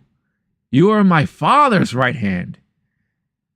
I want Sir Cole to be my right hand. Oh, and of course, Otto's like, oh, this is dangerous.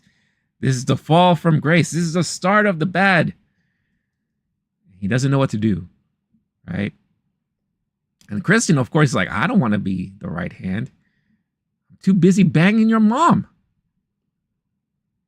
You know, of course, Alicent is like, can't believe that her son is doing this and is acting in haste and whatever the case is. And she's flustered and just like, oh, all things are going to hell. You know? Arnold, cheesesteak for a cheesesteak. I finally went to see the scene where the 3 wild dragons are being tamed. I guess that's going to be coming up, right? In the next episode or in the follow-up episodes. But here now we get to this amazing scene, fight scene. Where now we're in Rhaenyra's keep, right? Dragonstone. The guy was able to sneak into the castle, but We also have this little interaction between Rhaenyra and the White Worm, right? That's her name, right? The White Worm, played by what's her name? Sophia something something. Sonoya, sorry, Sonoya Mizuno, who loves working with Alex Garland all the time. Missaria, the White Worm, because she was being held captive at Dragonskeep, right? Because Daemon was trying to get information from her about where the family sleeps and all this stuff, and Rhaenyra was like interrogating her. It's like, you helped Daemon, didn't you? Oh, I know who you are. Daemon was once going to marry you. You were supposed to bear his child. And that's all in the past, blah, blah, blah. So Rhaenyra let her go. She's proving that she's more like her father when it comes to ruling and stuff, which is interesting. You can see the dynamics there, the conflict between how Rhaenyra would rule and how Aegon is currently ruling, right? So it's very, very interesting. And you can kind of tell that this relationship now is going to kind of turn into something where maybe, the White Worm is going to be able to maybe spread the word that Rhaenyra should be the rightful owner of the throne, because she has a lot of her networking around the towns and all that. But it was this person, the White Worm, that actually was heading to the boat, was about to go back to King's Landing, sees this guy who looks strangely like the other guy she just saw. And I was like, wait a minute, something's amiss here. So I need to, wait, hold on, time out. I got to do something real quick. So she probably was able to like tell him, hey, I think your twin brother is going to do something. So this guy makes it all the way into her bedroom, Rhaenyra's bedroom, busts in, and was basically just about to slay her. And then the brother busts through the room, right? And this is another heartbreaking moment in the show, where now you have brother versus brother who love each other deeply, but also have pure loyalty to their queens, their thrones. And they are forced to fight each other. And it was a brutal fight.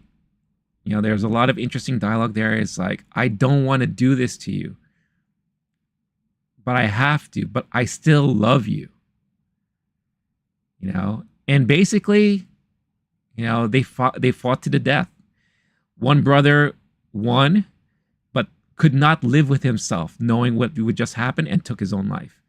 And all this happened in front of Rhaenyra. So Rhaenyra's life was about to be taken from her, right? And at the same time, she also saw 2 lives being taken away because of this fighting between her and Alicent. And you can kind of see it in her face, where she's like, oh my God, all of this stuff that's happening is a domino effect and causing all of this pain and grief and loss. So that's going to eventually play very heavily on her as the series continues. Very heartbreaking moment. And probably one of the more talked about moments from this episode, I would say, is that little fight between the 2 brothers there. And again, I didn't realize that this was like a major part in the books, because I never read the books. But very, very heartbreaking. And then of course we see Daemon flying off, going somewhere. We got to see some scenes of the harbor town. We were introduced to a new character, because we have Corlys and who's this? Corlys and Rain. Oh God, I can't. The other Rhaenyra or whatever. I'm so bad when it comes to names, guys. I can't keep up with all of these new characters. But I have a feeling like this new character in the harbor town is going to turn into, is it Alan, I believe? The new character? I have a feeling that this is going to end up becoming a big plot point as we go on. Because, we see Alan clam baking and searching for clams, right? And then we see him seeing the dragon flying by, and he's like, ooh, dragon. So we could tell that there's probably going to be something about that. So much happened in this episode. And the episode ended in a way that I honestly can't remember because it's just so much that happened. Arnold, how did the episode end? And by the way, Arnold, how did you feel? What were your thoughts on this episode? Was it as Emmy award winning as I thought it was personally? Hold on, let me pull up.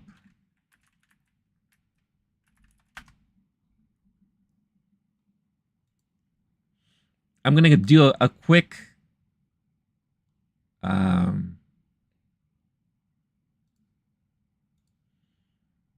scan of the episode just to remind myself of how the episode ended. Because for the life of me right now, I can't remember. I feel like so much has happened that it's hard for me to remember. Oh, yes, that's right. Yes. Thank you, Arnold. Thank you. So the episode ends again. We have both moms thinking back of everything that's been happening, right? It's kind of interesting because we have Rhaenyra, who had a bath, was about to go to bed, and then had this craziness happen in front of her. Then you have Alicent, who is taking a bath, washing herself because I'm sure she feels dirty for everything that's happened, getting mad at Kristen, but at the same time, we now see her with Kristen in the bedroom. All of her frustrations being put on Kristen, because now there's a new layer of frustration because now he is the right hand of her son. And in a way to kind of make her feel better about everything, oh well, I'm just gonna fuck him, right? And of course, you know that he wants to also. And yeah, the episode ends with them basically about to start in indulgence in sexuality. And that's how the episode ends, right? It's like there's a lot of emotion in this whole entire episode, a lot of conflict. And Alicent is such I guess, an imagery of you don't know what to expect, and there's a lot of conflict and a lot of hypocritical stuff happening. And she knows she's doing everything wrong. But at the same time, it's making her feel good, or at least it's making her cope with everything that's happening. And that's why she continues doing it. Yeah, and Christian, of course, he's already given up that he's any good. And he's just feeding on his desires at this point. And it may end up truly just biting him in the ass at the end of it all. So, I know these three wild dragons will change so much when they do it after the books. Which dragons are you referring to, Arnold? Again, I'm not so versed in the world here, so I'm curious who you're referring to. And what did you think of this episode? What were some of the best moments of it, in your opinion?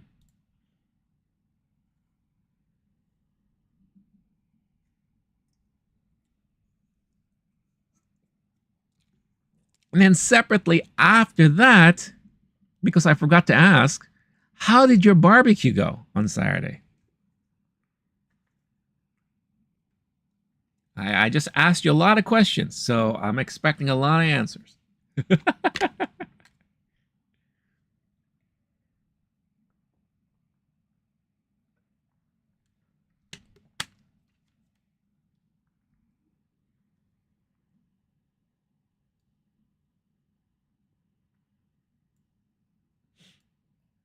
But yeah, well, I'm waiting for Arnold to provide his answers there. This was a very well acted episode, and like I said, I won't be surprised if come Emmy time next year or this year. No, I don't think this qualifies for this year. This would be an episode that they were probably going to pull a lot of clips from, because the acting of Olivia Cooke, Emma Darcy, Matt Smith, the strongest amount of acting I've seen, like powerhouse acting, powerhouse. Really, really gritty and emotional. Yeah, just well done acting all across the board. On the episode to be very good for me, which the scene is very cool where Aemon comes out of the on his dragon. Yeah. Oh, and the look on his face too. He is just he. I think he's at that level. We've reached level of I don't give a fuck. Now he's going to be doing his own thing, and you could kind of see it too. Like Rhaenyra's worried about that, right? Because she met with one of his daughters, and she's like, "I want you to take Moon something, the dragon, and patrol. Keep your distance, keep an eye on King's Landing. Make sure to report anything that happens." And then she was wondering, like, well, what are you gonna do? And what about Dad? And she's like, your father is on his own path right now. And what a path that could eventually be. Because it is going to be bananas. Bananas. Glad to hear the barbecue was awesome. And what was the main centerpiece? Did you do another pig?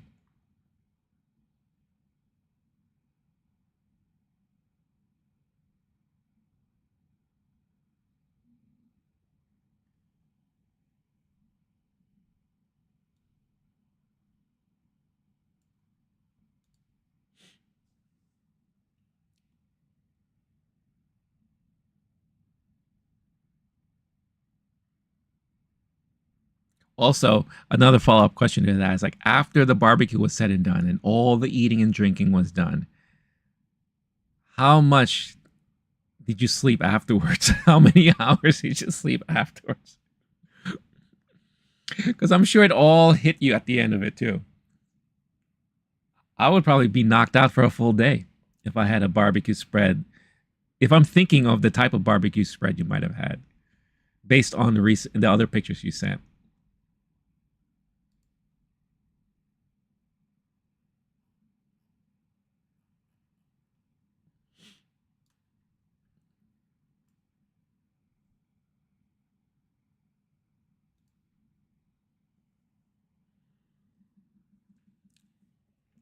Hold on, guys.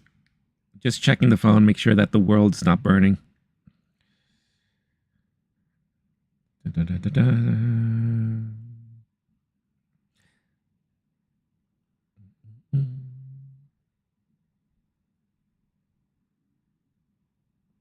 Checking the phone.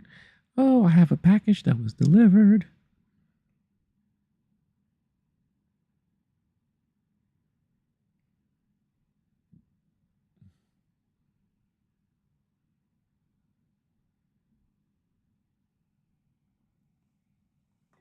Oh, almost had a spill there. That's not good. That's not good. That would have been no bueno. No bueno on my part.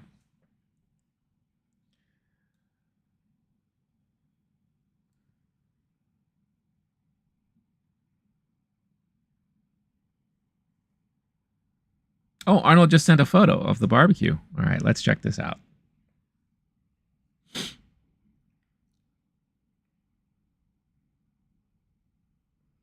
Oh, man.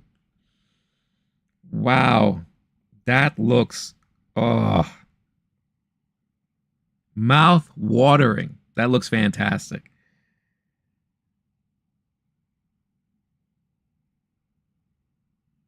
Can I share this? Arnold, do you mind? I always like to ask. I don't want to ever assume.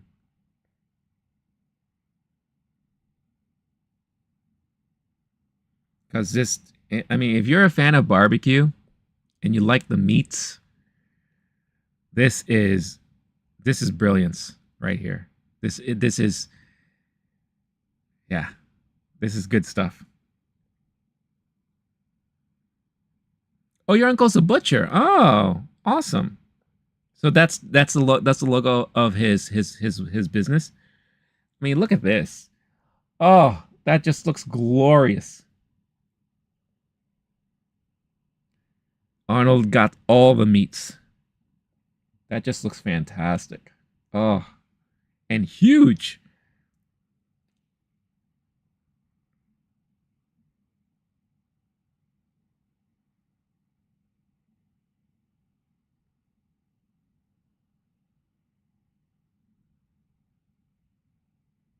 Really cool.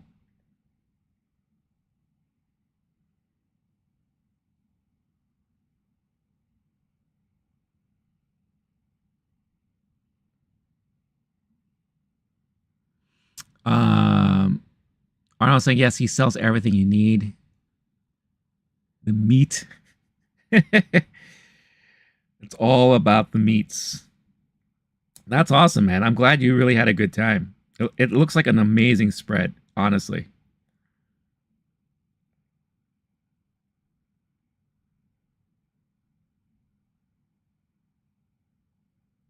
Yeah, it looks fantastic. And I'm sure you needed some time to recover after all of that. So, what a perfect way to recover on a Sunday and then get to enjoy watching House of the Dragon, right? So, you totally made me hungry, man. I'm like, I think my stomach is starting to growl because of it.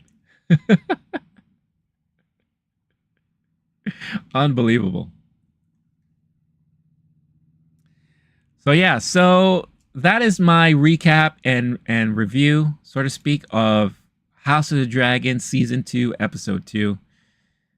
So far I'm liking everything that we're getting with this show so far. And it's only a matter of time. Seriously, it's only a matter of time that more craziness is going to happen. It's like we're building into something huge, something big, and we're going to have a lot of infighting, and it's just going to be unbelievable. So I can't wait. I can't wait. Do I think it'll be 3 seasons? I think they did announce, and I'll check right now. I think they did announce that literally right when season 2 debuted, that they already signed on a season 3. So let me see. House of the Dragon season 3. So let's see here.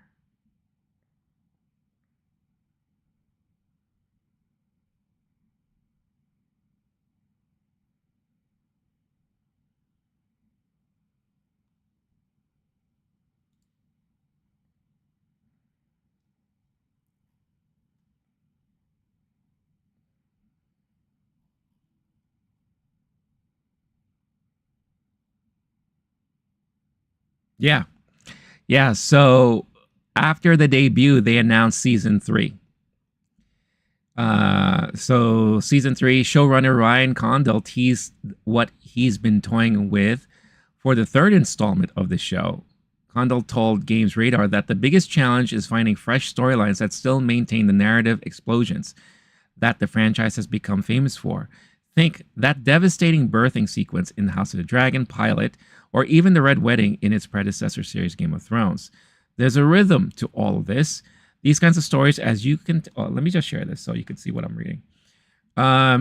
Season structure. So hopefully you start with a bang and then you build to another bang through the series, but you're really trying to arc out the characters so that each season is different experience for all of them. Blah, blah, blah goes on about the challenge. But yeah,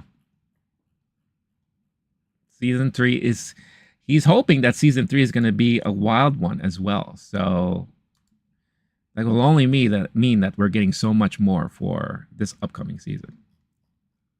For this current season that we're in now, I should say.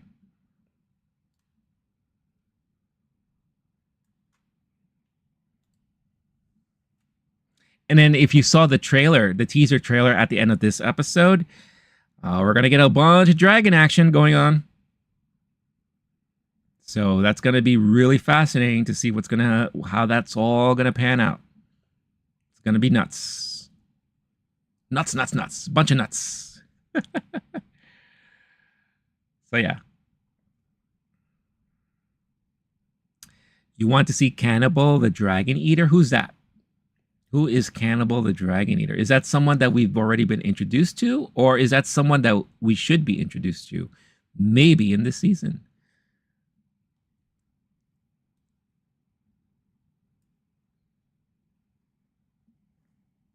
Also, once again, everybody, hit that like button. Every like button you hit, a new flower grows on top of my head. At least I'm trying to make it grow. I don't know if it's really going to do it, but if you're just joining, we are talking about season 2, episode 2 of House of the Dragon. So let us know your thoughts on this episode. This is an open discussion. You could fully talk about anything you want to talk about this show. Very special dragon. Okay, let me see. Cannibal the Dragon Eater.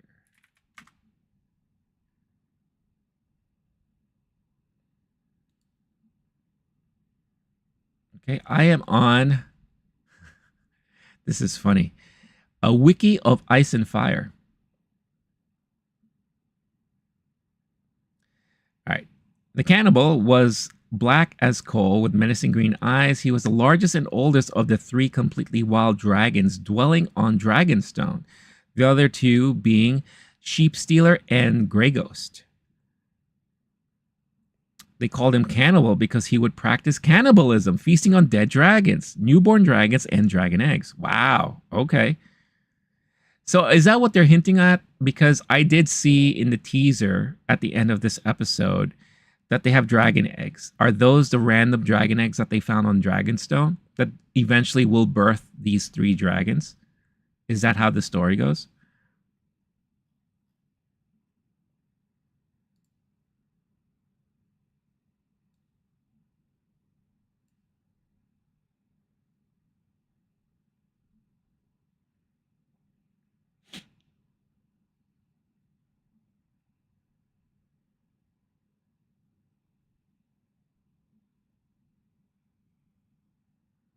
Oh, the dragon's been living there for years.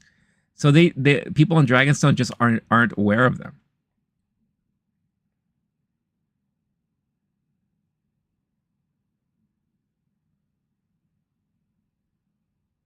If that's the case, then I wonder whose eggs those are that they have. Where did they come from?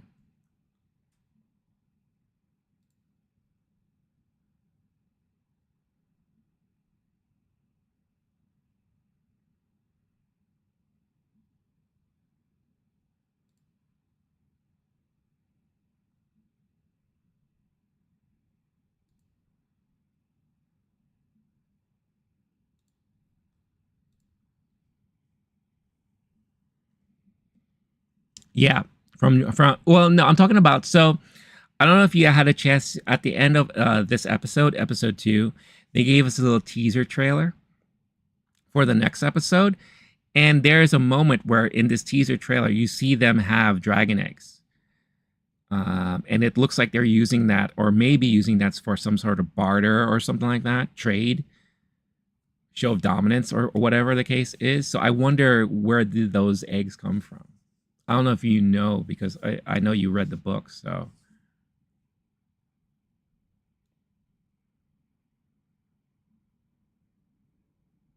Maybe I could even pull it up. Let's see.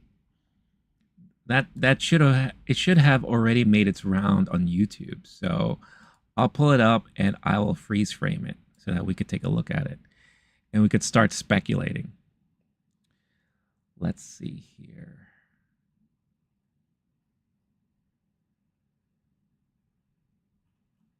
House of the Dragon.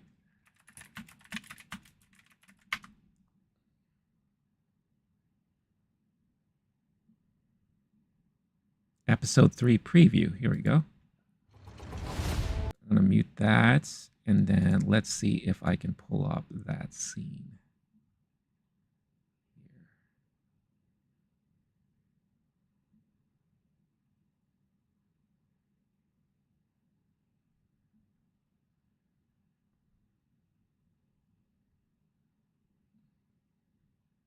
Oh, here we go. Yeah. So if you see this, see they uncover, it looks like 4 dragon eggs.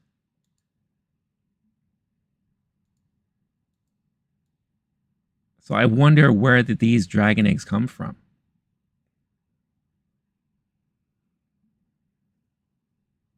I don't know if you could see it. The captions are in the way.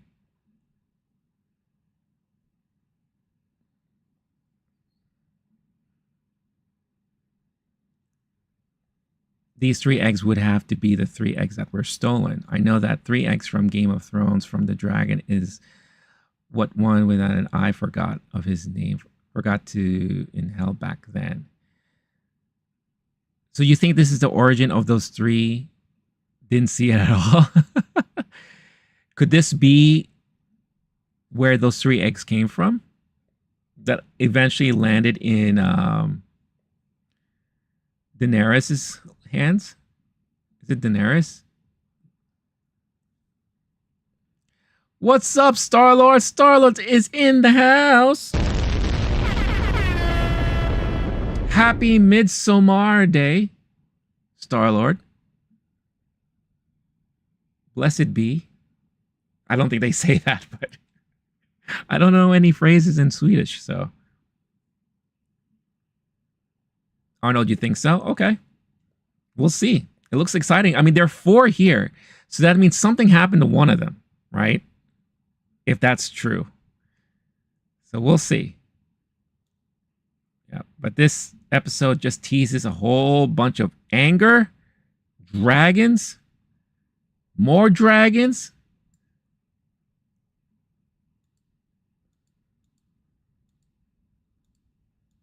People on dragons. It's going to be bananas. It's going to be crazy.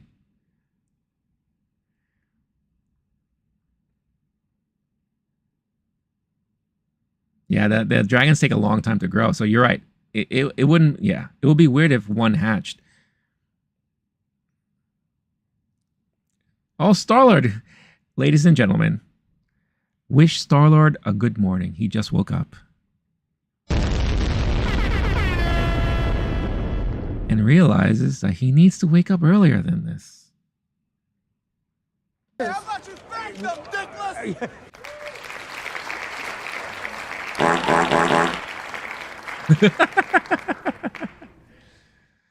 Yeah. Then the episode 3 is going to be very action-packed. And I think it's going to be insane. Insane for sure. Arnold, it's 11 p.m. for you. Thank you for still staying up. Hopefully you're not too tired yet. Also, I just, to kind of go on to add to our earlier discussion from earlier in the stream about Inside Out 2 and how amazing that movie's performing. Here are some additional stats. So, second best weekend of all time for an animated film. Seventh best second weekend ever of all movies that's come out. The first film to cross 100 million in its second weekend since 2019's Avengers Endgame. See, like we haven't seen numbers like this since pre-pandemic times, right? Crazy stuff to think about, man. Crazy. And just to add to that, the top 10 biggest second weekends of all time, you have Force Awakens with 149 million, Avengers Endgame, 147 million, Avengers Infinity War, 114 million, Black Panther with 111 million, Jurassic World with 106 million, Avengers 103 million, Inside Out 2, 100 million. New to the list. How about that? Crazy, crazy stuff. Aros, boa noite. I hope I said that right in Portuguese. You know, my mom speaks Portuguese, but I don't. But nice to see you. Good evening. Hope you had a great day. Hope you had a great weekend. Always a pleasure seeing you. The voice actors for Inside Out. Yeah, you have Amy Pollard, who is the main voice actress. She plays Joy. And then, hold on, I'll pull up the voice actresses here. You have Maya Hawke, who plays a new character of Anxiety, who is also one of my new favorite actors in Hollywood right now.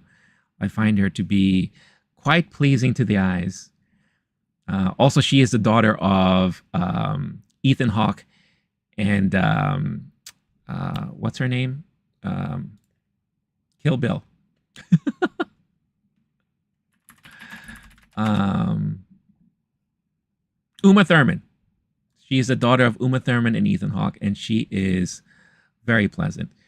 You also have Ayo Edebiri, who plays Envy. Paul Walter Hauser plays Embarrassment. Tony Hale is Fear. Lewis Black is Anger. And Phyllis Smith from The Office is Sadness. So there you go.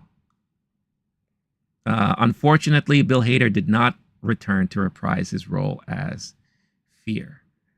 I'm not sure why, but yeah, that was a downer. But if you don't know, then you wouldn't realize it, right? But if you recognize or you can really pinpoint his voice, then you'll definitely find out.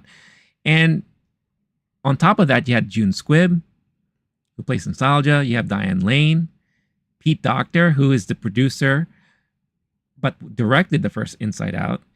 Kyle MacLachlan. So you have like a good amount. Ron Funches, Yvette Nicole Brown, Frank Oz does a voice on the show. Flea does a voice. So you have a lot of famous people in this movie. Arnold's favorite animation film this year is Kung Fu Panda.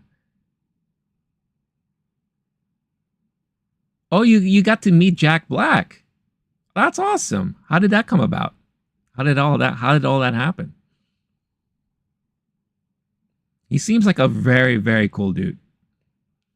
So does this mean once you become elderly, we can push you off a cliff? Yes.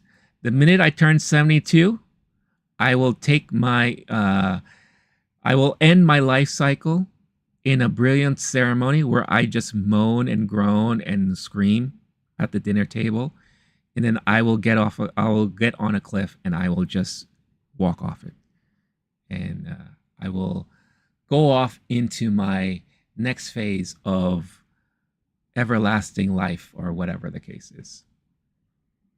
Yeah. I think according to the Midsommar tradition, I am now within the fall season of my life. heading into winter, not so soon afterwards.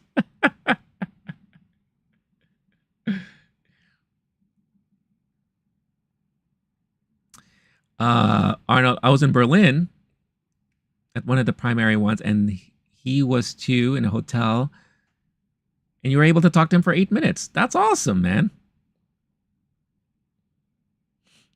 That's very, very cool. He asked you a question and didn't expect that answer. Well, what did he ask you, and what did you say?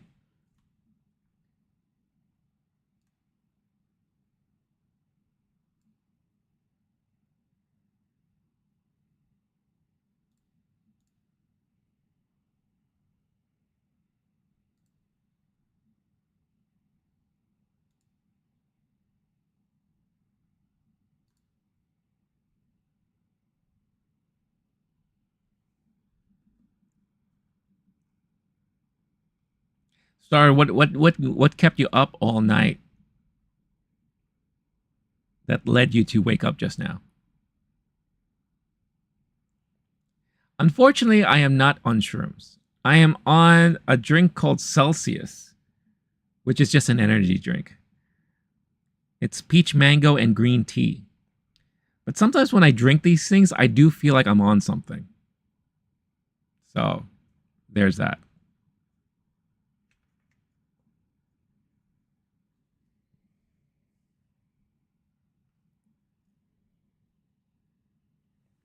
Also, since you missed it earlier, I have to show you this brilliant thing that Arnold did for me. Again, was not expecting this, and it was such a pleasure seeing this. But he did a nice little drawing of me. And I don't know, I may want to use this now on the channel. I mean, look how cool that is. That looks amazing to me. And then a little kind of like a banner. I mean, that just looks fantastic, doesn't it? I am so blown away by it. So blown away by it.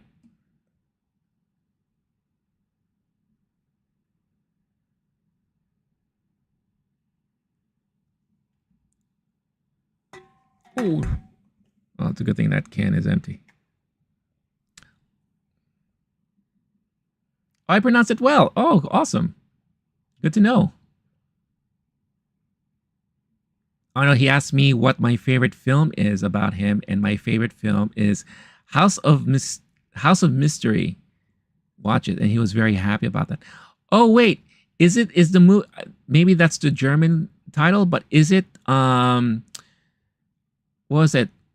The movie about the walls or something like that? Oh, what's the name of that movie?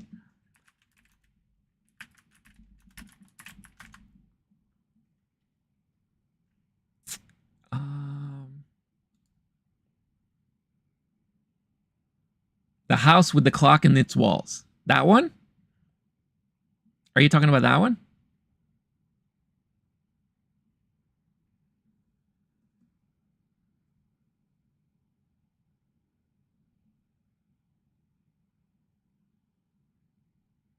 It's the one with it's him and I think Charlize Theron. Is that right? No, Kate Blanchett. Yeah, Kate Blanchett's in the movie. Oh, Kate Blanchett. Love her.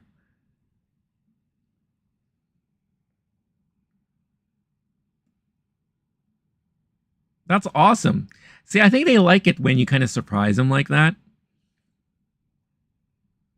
where he plays a magician, right? Yeah. If it was me, I would say that my favorite movie of his is Nacho Libre. I love Nacho Libre. That is like a movie I can watch anytime. It's for me, it's so funny. So funny.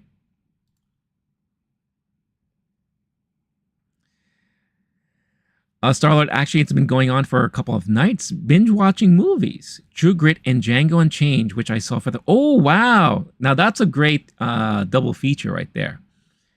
True Grit is an amazing movie. That's Haley Stanfield, right? When she was very young. You know, I've seen that movie once, and I remember I liked it so much, but I've never had a chance to watch it again. So I definitely need to give it another shot. And Django Unchained is another great movie, another great Tarantino film. Now you watched, unless you watched the original True Grit, I'm curious which one you saw.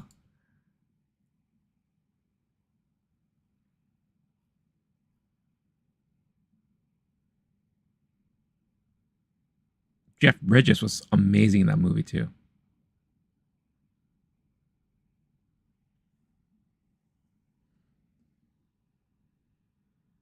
The picture of the girl in the back is like a bobblehead.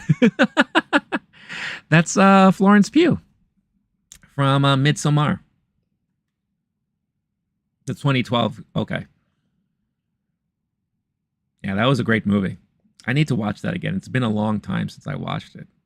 But you're in your little like kind of Western kick. What did you think of both of them? I met a few people, but the guy is 10 out of 10, just human, very down to earth. That's good to hear too. Like I always feel like just based off of how I see them act in like public, I feel like Jack Black would be a very down to earth kind of guy, very humble. Someone like that too, but he doesn't like to be bothered is Adam Sandler. Because you could easily see Adam Sandler walking around downtown Manhattan all the time because he still lives here. And people run into him all the time. And I think, when you say like hi to him, he'll be like, hey, but he doesn't like having conversations. He doesn't like to be bothered.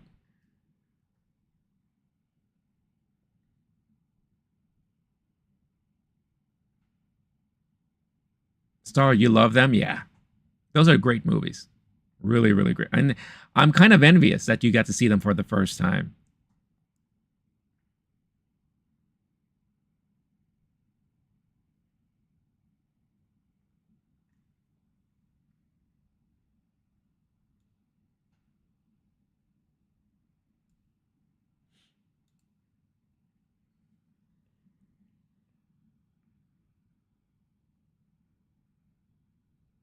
Already happened? Oh, what do you mean?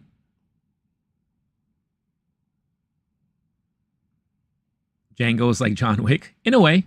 Yeah, in a way. Especially the shootout at the mansion, which was like bonkers. But one of Leo's best performances in some time. Like I would put this up there with some of his all-time best performances. I mean, the type of character he has to play in that movie. Like you really, really wanted to hate him.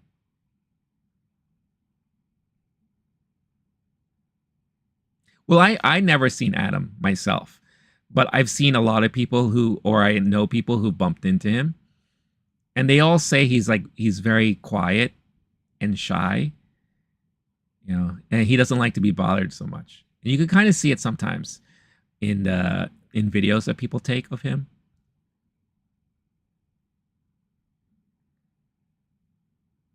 Like me, like I don't like. There was a time, a long time ago, I used to work at a Starbucks in Times Square, and I would bump into celebrities all the time because it was just like one of those like areas that was just like it's like a good prime spot for celebrities to hang out because you had Broadway, and then down the block was a very famous club that people went to. So I saw I saw Quentin Tarantino, I saw Sarah Jessica Parker, I saw Ralph Macchio, I saw who's that? Marilyn Manson, Henry Rollins, Weezer the band, who showed up a couple of times, Debbie Gibson.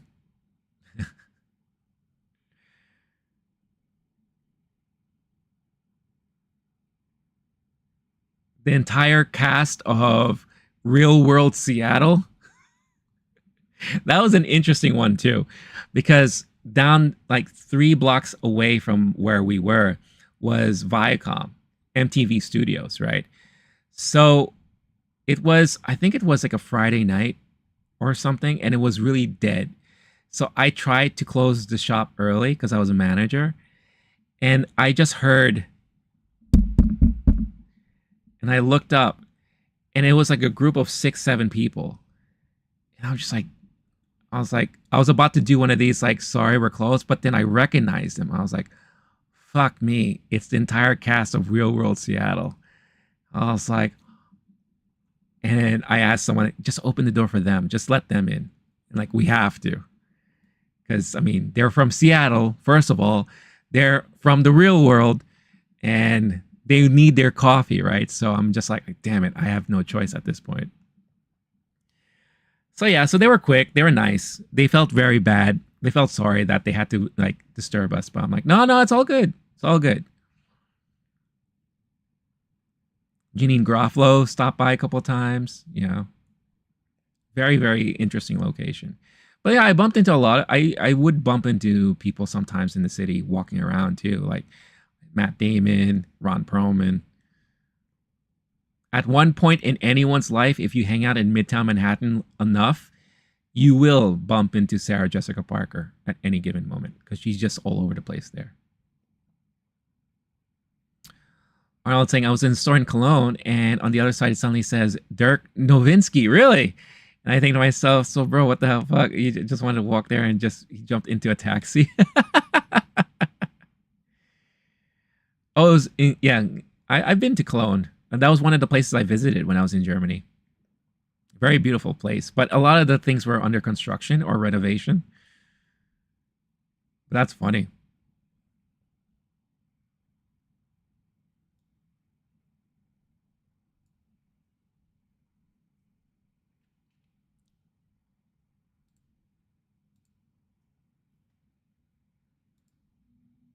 All right, guys, I think I'm going to wrap things up like in about 10 minutes. So it's already 5:20 here.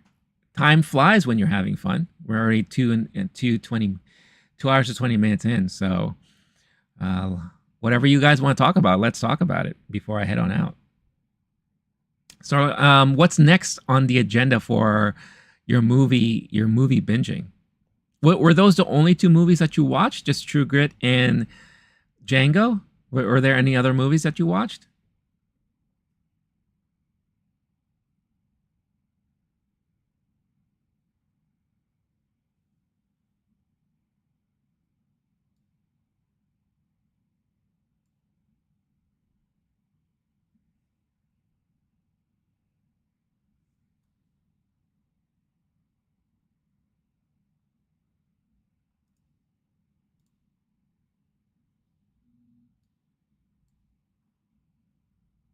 Also, is anyone up to anything cool this week for their next week? For this week, I should say.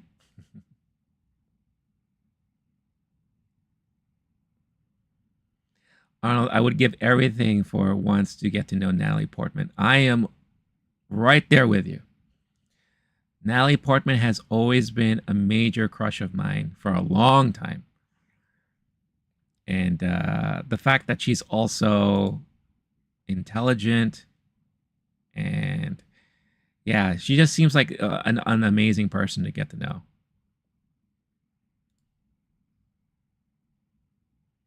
And she's newly single, from what I heard.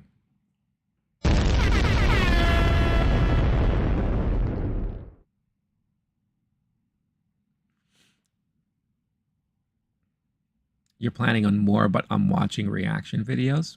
What kind of reaction videos are you watching? And for what? Like what in particular?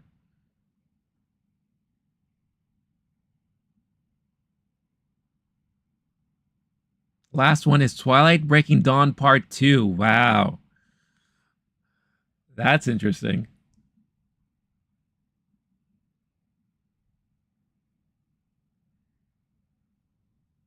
Oh, you're talking about Henry Cavill, Arnold, right? He is a total nerd. Wasn't the story that he almost missed out on the rehearsal or the audition for either Superman or another movie because he was too busy with his raid in what was he playing? He was playing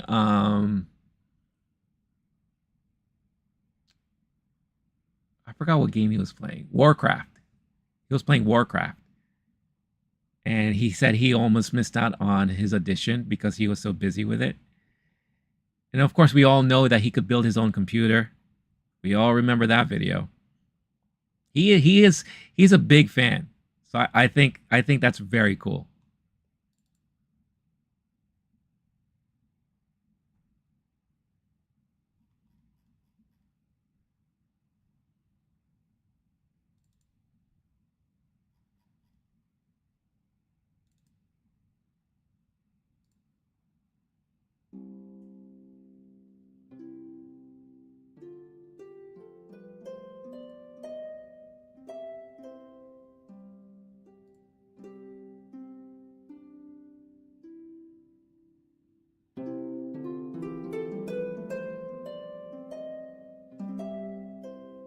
Last night was The Chosen Season 4, Episode 7. Nice.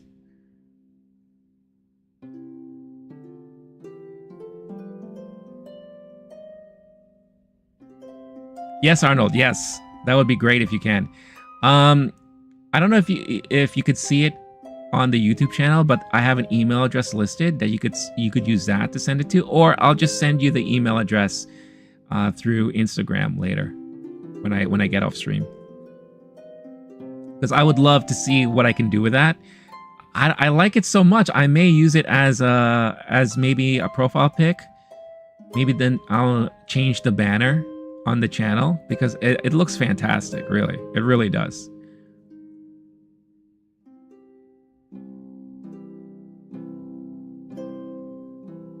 I look like the chosen one of Scientology.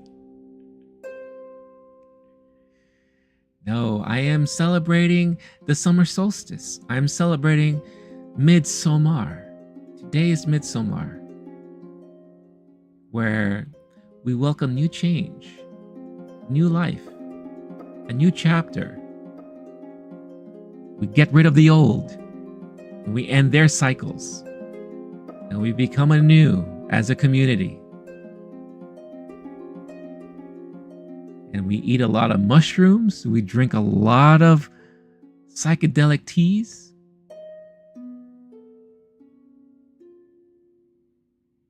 And we dance and we frolic.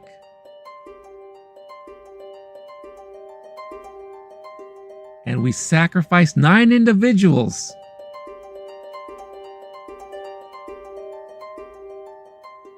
for the Mother God and to celebrate. And I love how part of my head gets caught up in the green screen when I lean this way. How I am one with Florence Pugh.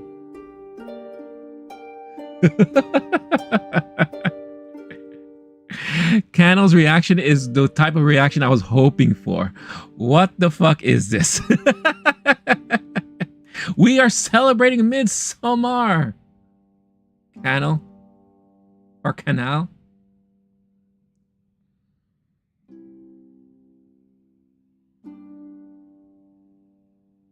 Today is the welcoming of the new summer solstice.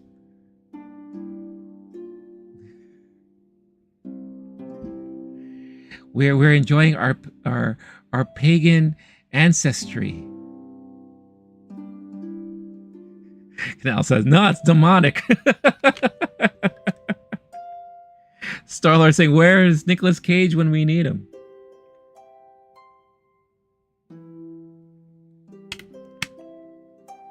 What would happen? What would happen if I just, sat here and for like an hour, I just do this the whole time as the music plays out?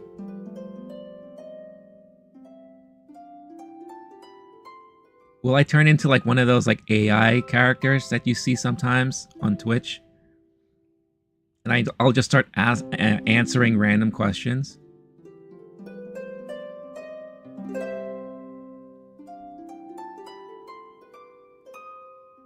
Because I'm not going to do like that real life NPC crap. That just looks,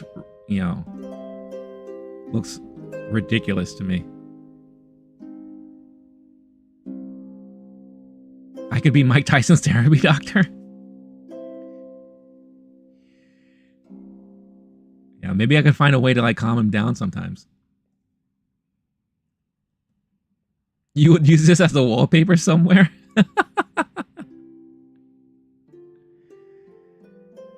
Okay, number 1 through 10. Hold on. Okay, I got it. Pick a number between 1 through 10. Can you guess which number I'm thinking of? Children of the Forest. 7 is wrong. Sorry. But you are very close.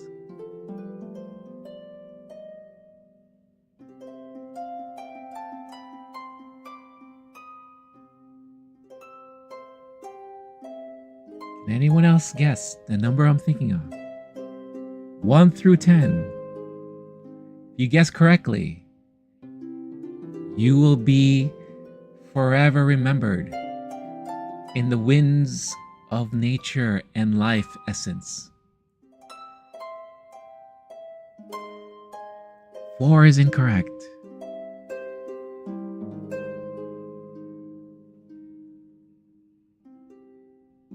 6, Canal, you have now solidified yourself with the rest of the children in the winds of the flows of summer. You have also unwillingly volunteered to the next sacrifice, so we will be appearing at your doorstep later today to pick you up and bring you to Sweden as we prepare for the sacrificial 9.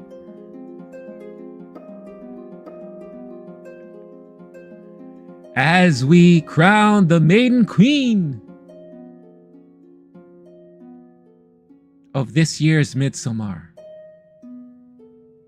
Thank you.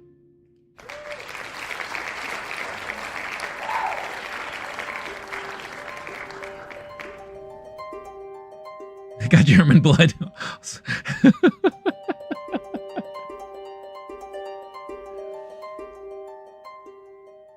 Started saying, I remember I also saw MacGyver, the movie where he searches for the treasure of Atlantis.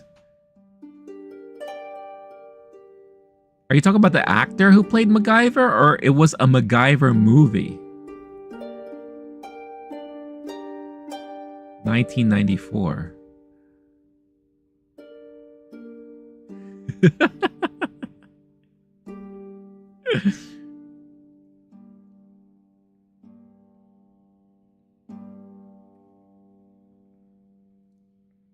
What we do here is not violence.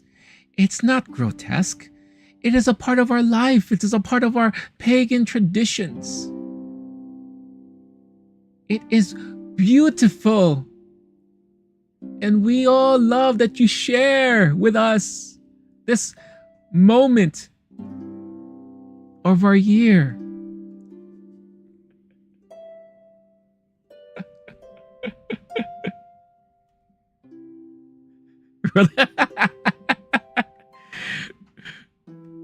I swear that's what they kept saying in the movie. It was so funny. What do you call a bike with, oh no. Is this racist? Canal, is this going to be a racist joke? Because we don't like that stuff here. Come on now. Richard Dean Anderson. Now that's a name I haven't heard in a long time.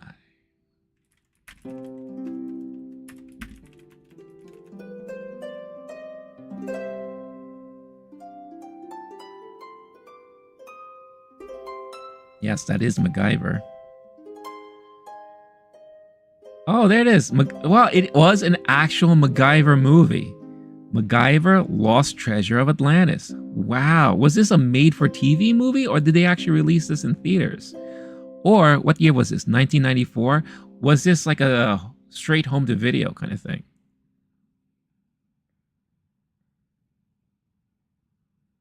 Same year they made Stargate with Kurt Russell. Oh, that's a classic. Stargate.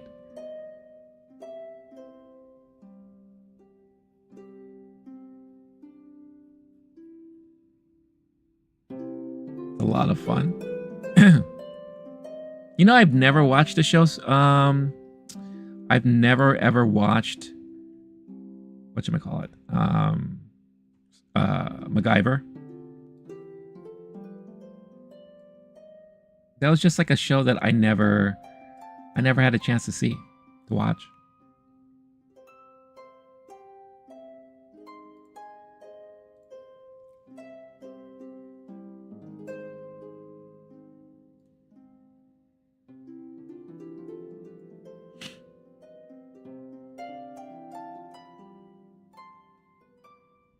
Do I know mom jokes? Oh man, I haven't done like a mama joke in a long time. One of the ones I used to always like to say is like, your mama's so fat she spit butter.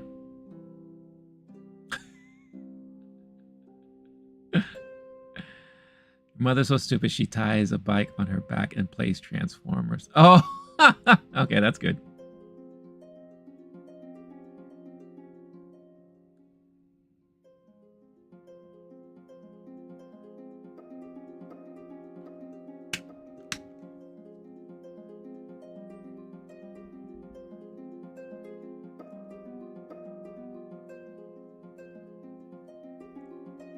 So I'm saying it looks like a made-for-TV movie, but it's classic. I mean, I'm looking at this list here. I didn't realize they made so many MacGyver movies. You had that. You had MacGyver Trail to Doomsday. Right? Was there any other ones after that? Or around that time?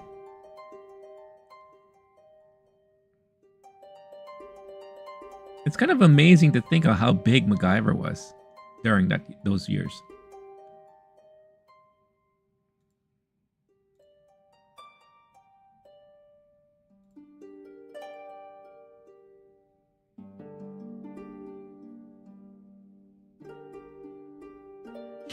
Luckily, no one makes mother jokes in House of the Dragon. Yeah, everyone would be dead. That's it. Oh my god, you make one mother joke in House of the Dragon, that's it. You ain't gonna live. Not one bit.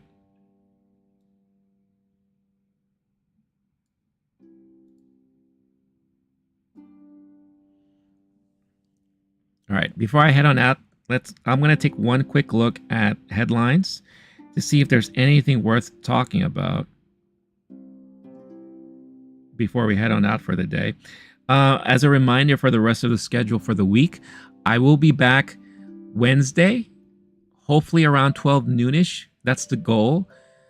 so that we could talk about the latest episode of Star Wars Acolyte, and then we could talk about any other Star Wars related news topics that day. And then Friday, I'll be talking about Inside Out Day 1. I'm very much looking forward to this movie. I'm still hoping that I could attend the premiere on Wednesday. That's the plan. We'll see if that happens. If not, I can just check it out on Thursday. The only thing my hesitation about going to the premiere is because they herd you like cattle whenever you go to premieres like that. You have to show up at least 2 hours in advance, wait in a very long line, and then you have to wait for them to dictate you to go here, there, this, and that. Because they have a whole red carpet and press line and blah, blah, blah. They usher the actors and actresses there. And then by the time the movie starts, it's already like 2 hours past the start time. I don't get home till like midnight or whatever. And I don't know if I'm in the mood to deal with all that hassle. So we'll see. We'll see. I'm not like a big star fucker or anything. So I could care less about the red carpet, but we'll see. Arnold's going to bed. Arnold, you have a wonderful evening. Thank you so much for hanging out with us, especially since it's late at night for you. Really appreciate, again, the pictures. I will send you the email address later after the stream, and I will catch you next time. Thank you so much. Starler, you're going to be watching more. What other movies do you have planned to watch this week?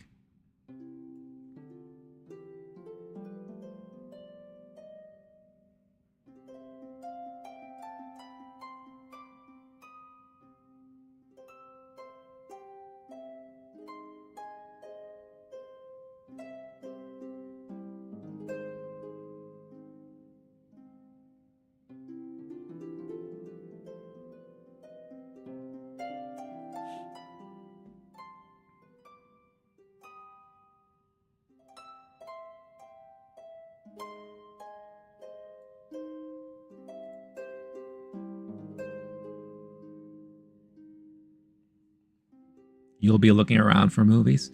Do you usually just like look to see what's for free on YouTube? Is that usually what you look for? I wonder if there's a list somewhere online that lists all the new free movies on YouTube.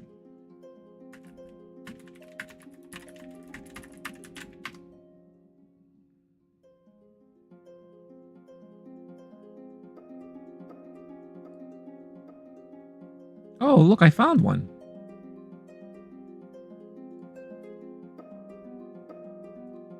So here's a list, whatever tickles your nostalgia bone. Okay.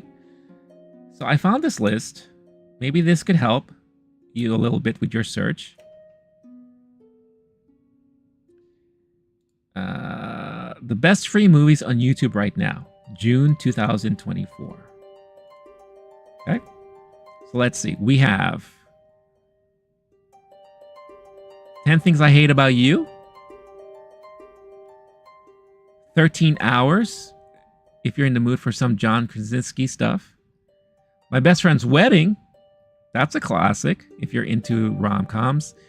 Alien, the 1979 original Alien movie is on YouTube right now. Is that true? Wow, now that's a movie to watch. Lady Bird. I Killed Giants. Never saw that. My Friend Dahmer. The Illusionist. I remember this came out. I believe this came out around the same time The Prestige came out. And it was kind of like trying to... It's just one of those phenomenon that you have two movies that came out with the same, almost the same premise. Hold on, let me see. The Prestige came out in 2006. And The Prestige came out in 2006, and The Illusionist came out in the same year. So I thought it was really funny. He had competing kind of magician-like movies. Of course, nothing beats The Prestige, in my opinion. That was a good Christopher Nolan movie. Night of the Living Dead is free on YouTube. There you go. Those, according to this list, digital trends. Those are some hot picks for free movies to watch on YouTube. So maybe that could help tickle your nostalgia bone a little bit there, Star-Lord.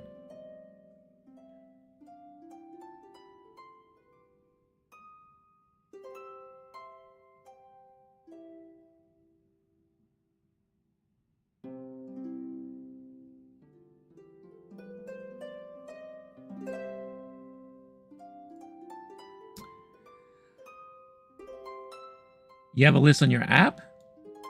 What kind of app is it?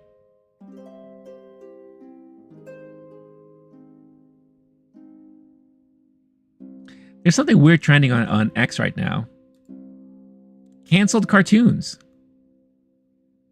Oh, are they still going on about Coyote versus Acme? I don't think that movie will ever see the light of day. I honestly don't think so. Doesn't work sometimes because of bugs. What's going on, GTA crew? I'm doing well. It is Midsommar. So we are here celebrating Midsommar Day, welcoming in the summer solstice, bringing in the new, out with the old, life cycles, happiness. I hope you're having a blessed day yourself. We had a lot of cool conversations and discussions today, talking about the movie Midsommar, Ari Aster, A24. At one point, we were talking about Darren Aronofsky. Then we talked about the weekend box office, episode 2 of season 2 of House of Dragon. We talk about a lot of things here.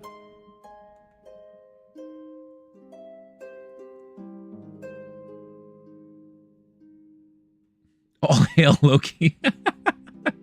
I am the Queen Mother.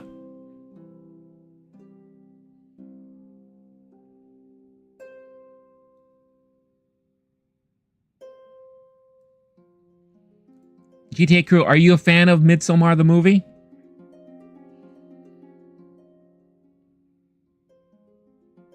Ooh, my back is killing me. I'm definitely approaching the fall season of my life.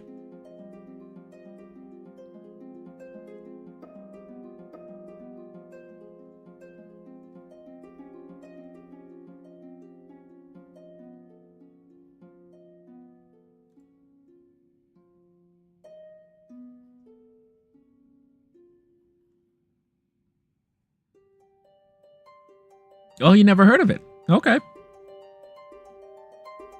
It is, if you're familiar with the movie production company A24, it's definitely one of their stable movies, like main stable movies.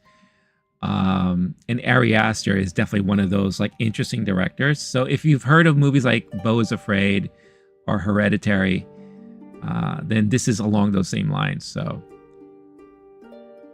yes, Star-Lord, join our pagan cult. We have cookies, mushrooms, we have psychedelic teas, and we validate your parking.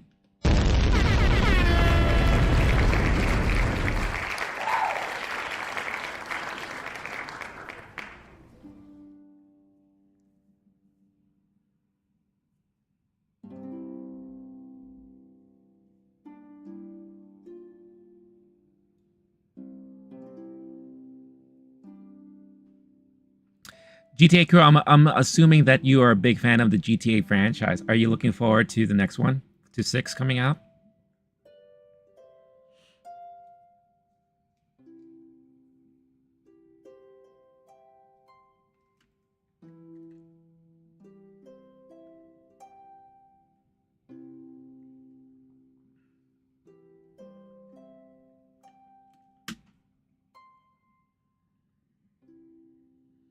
Star saying, all you need to know people. It's better than the Acolyte. I would like to think that our pagan cult is much better than the witch coven that we saw in the Acolyte.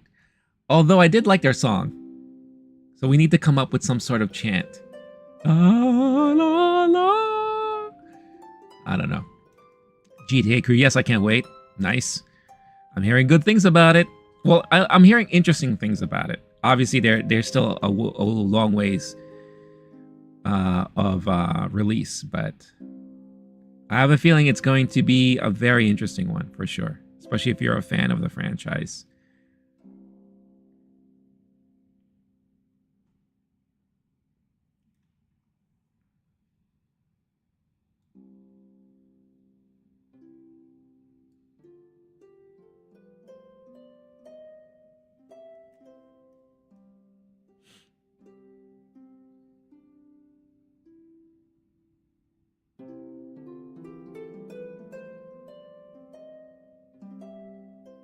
I know Star-Lord loves GTA. Of course, I'm just playing. He has some very interesting qualms about GTA 5. Also, if you're wondering who I'm talking about, I do have two chats going on because I have two streams going on at the same time. For anyone new here, I have the vertical stream and I also have the regular horizontal stream. So, all right, GTA crew, thank you for stopping by and saying hi. Hopefully I could see you live again in another time.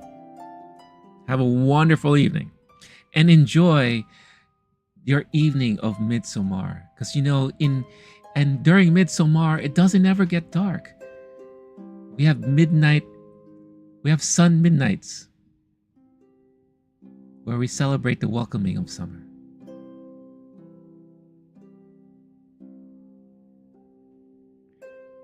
Yes, we have the power of shrooms, the power of pubes, the power of many. You'd have to watch the movie to understand what we're referencing. We all share in everyone's love. We all share in everyone's happiness, but we also share in everyone's grief and suffering.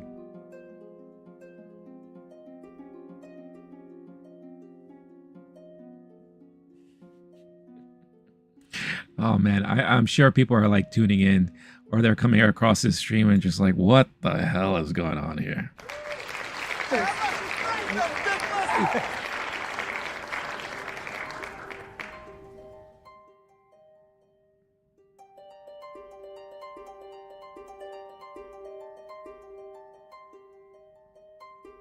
All right, y'all.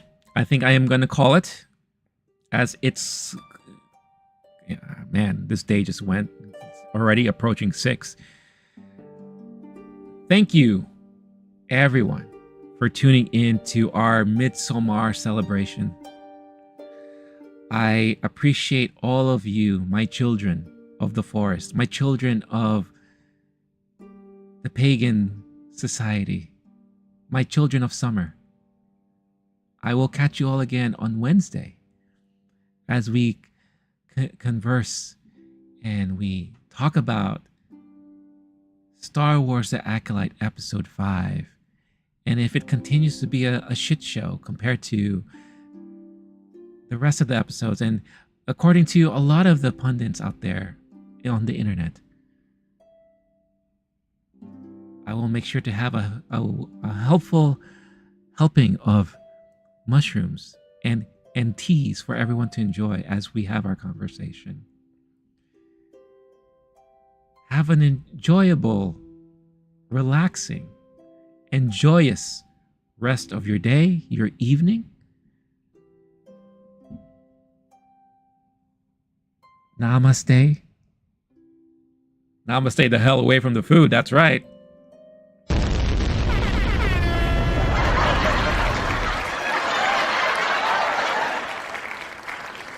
But I hope all of you have a great day. Stay cool, stay class, stay safe. And we will all ascend into the next seasons of our life. Until next time. Bye-bye, everybody. Bye-bye. Bye-bye now.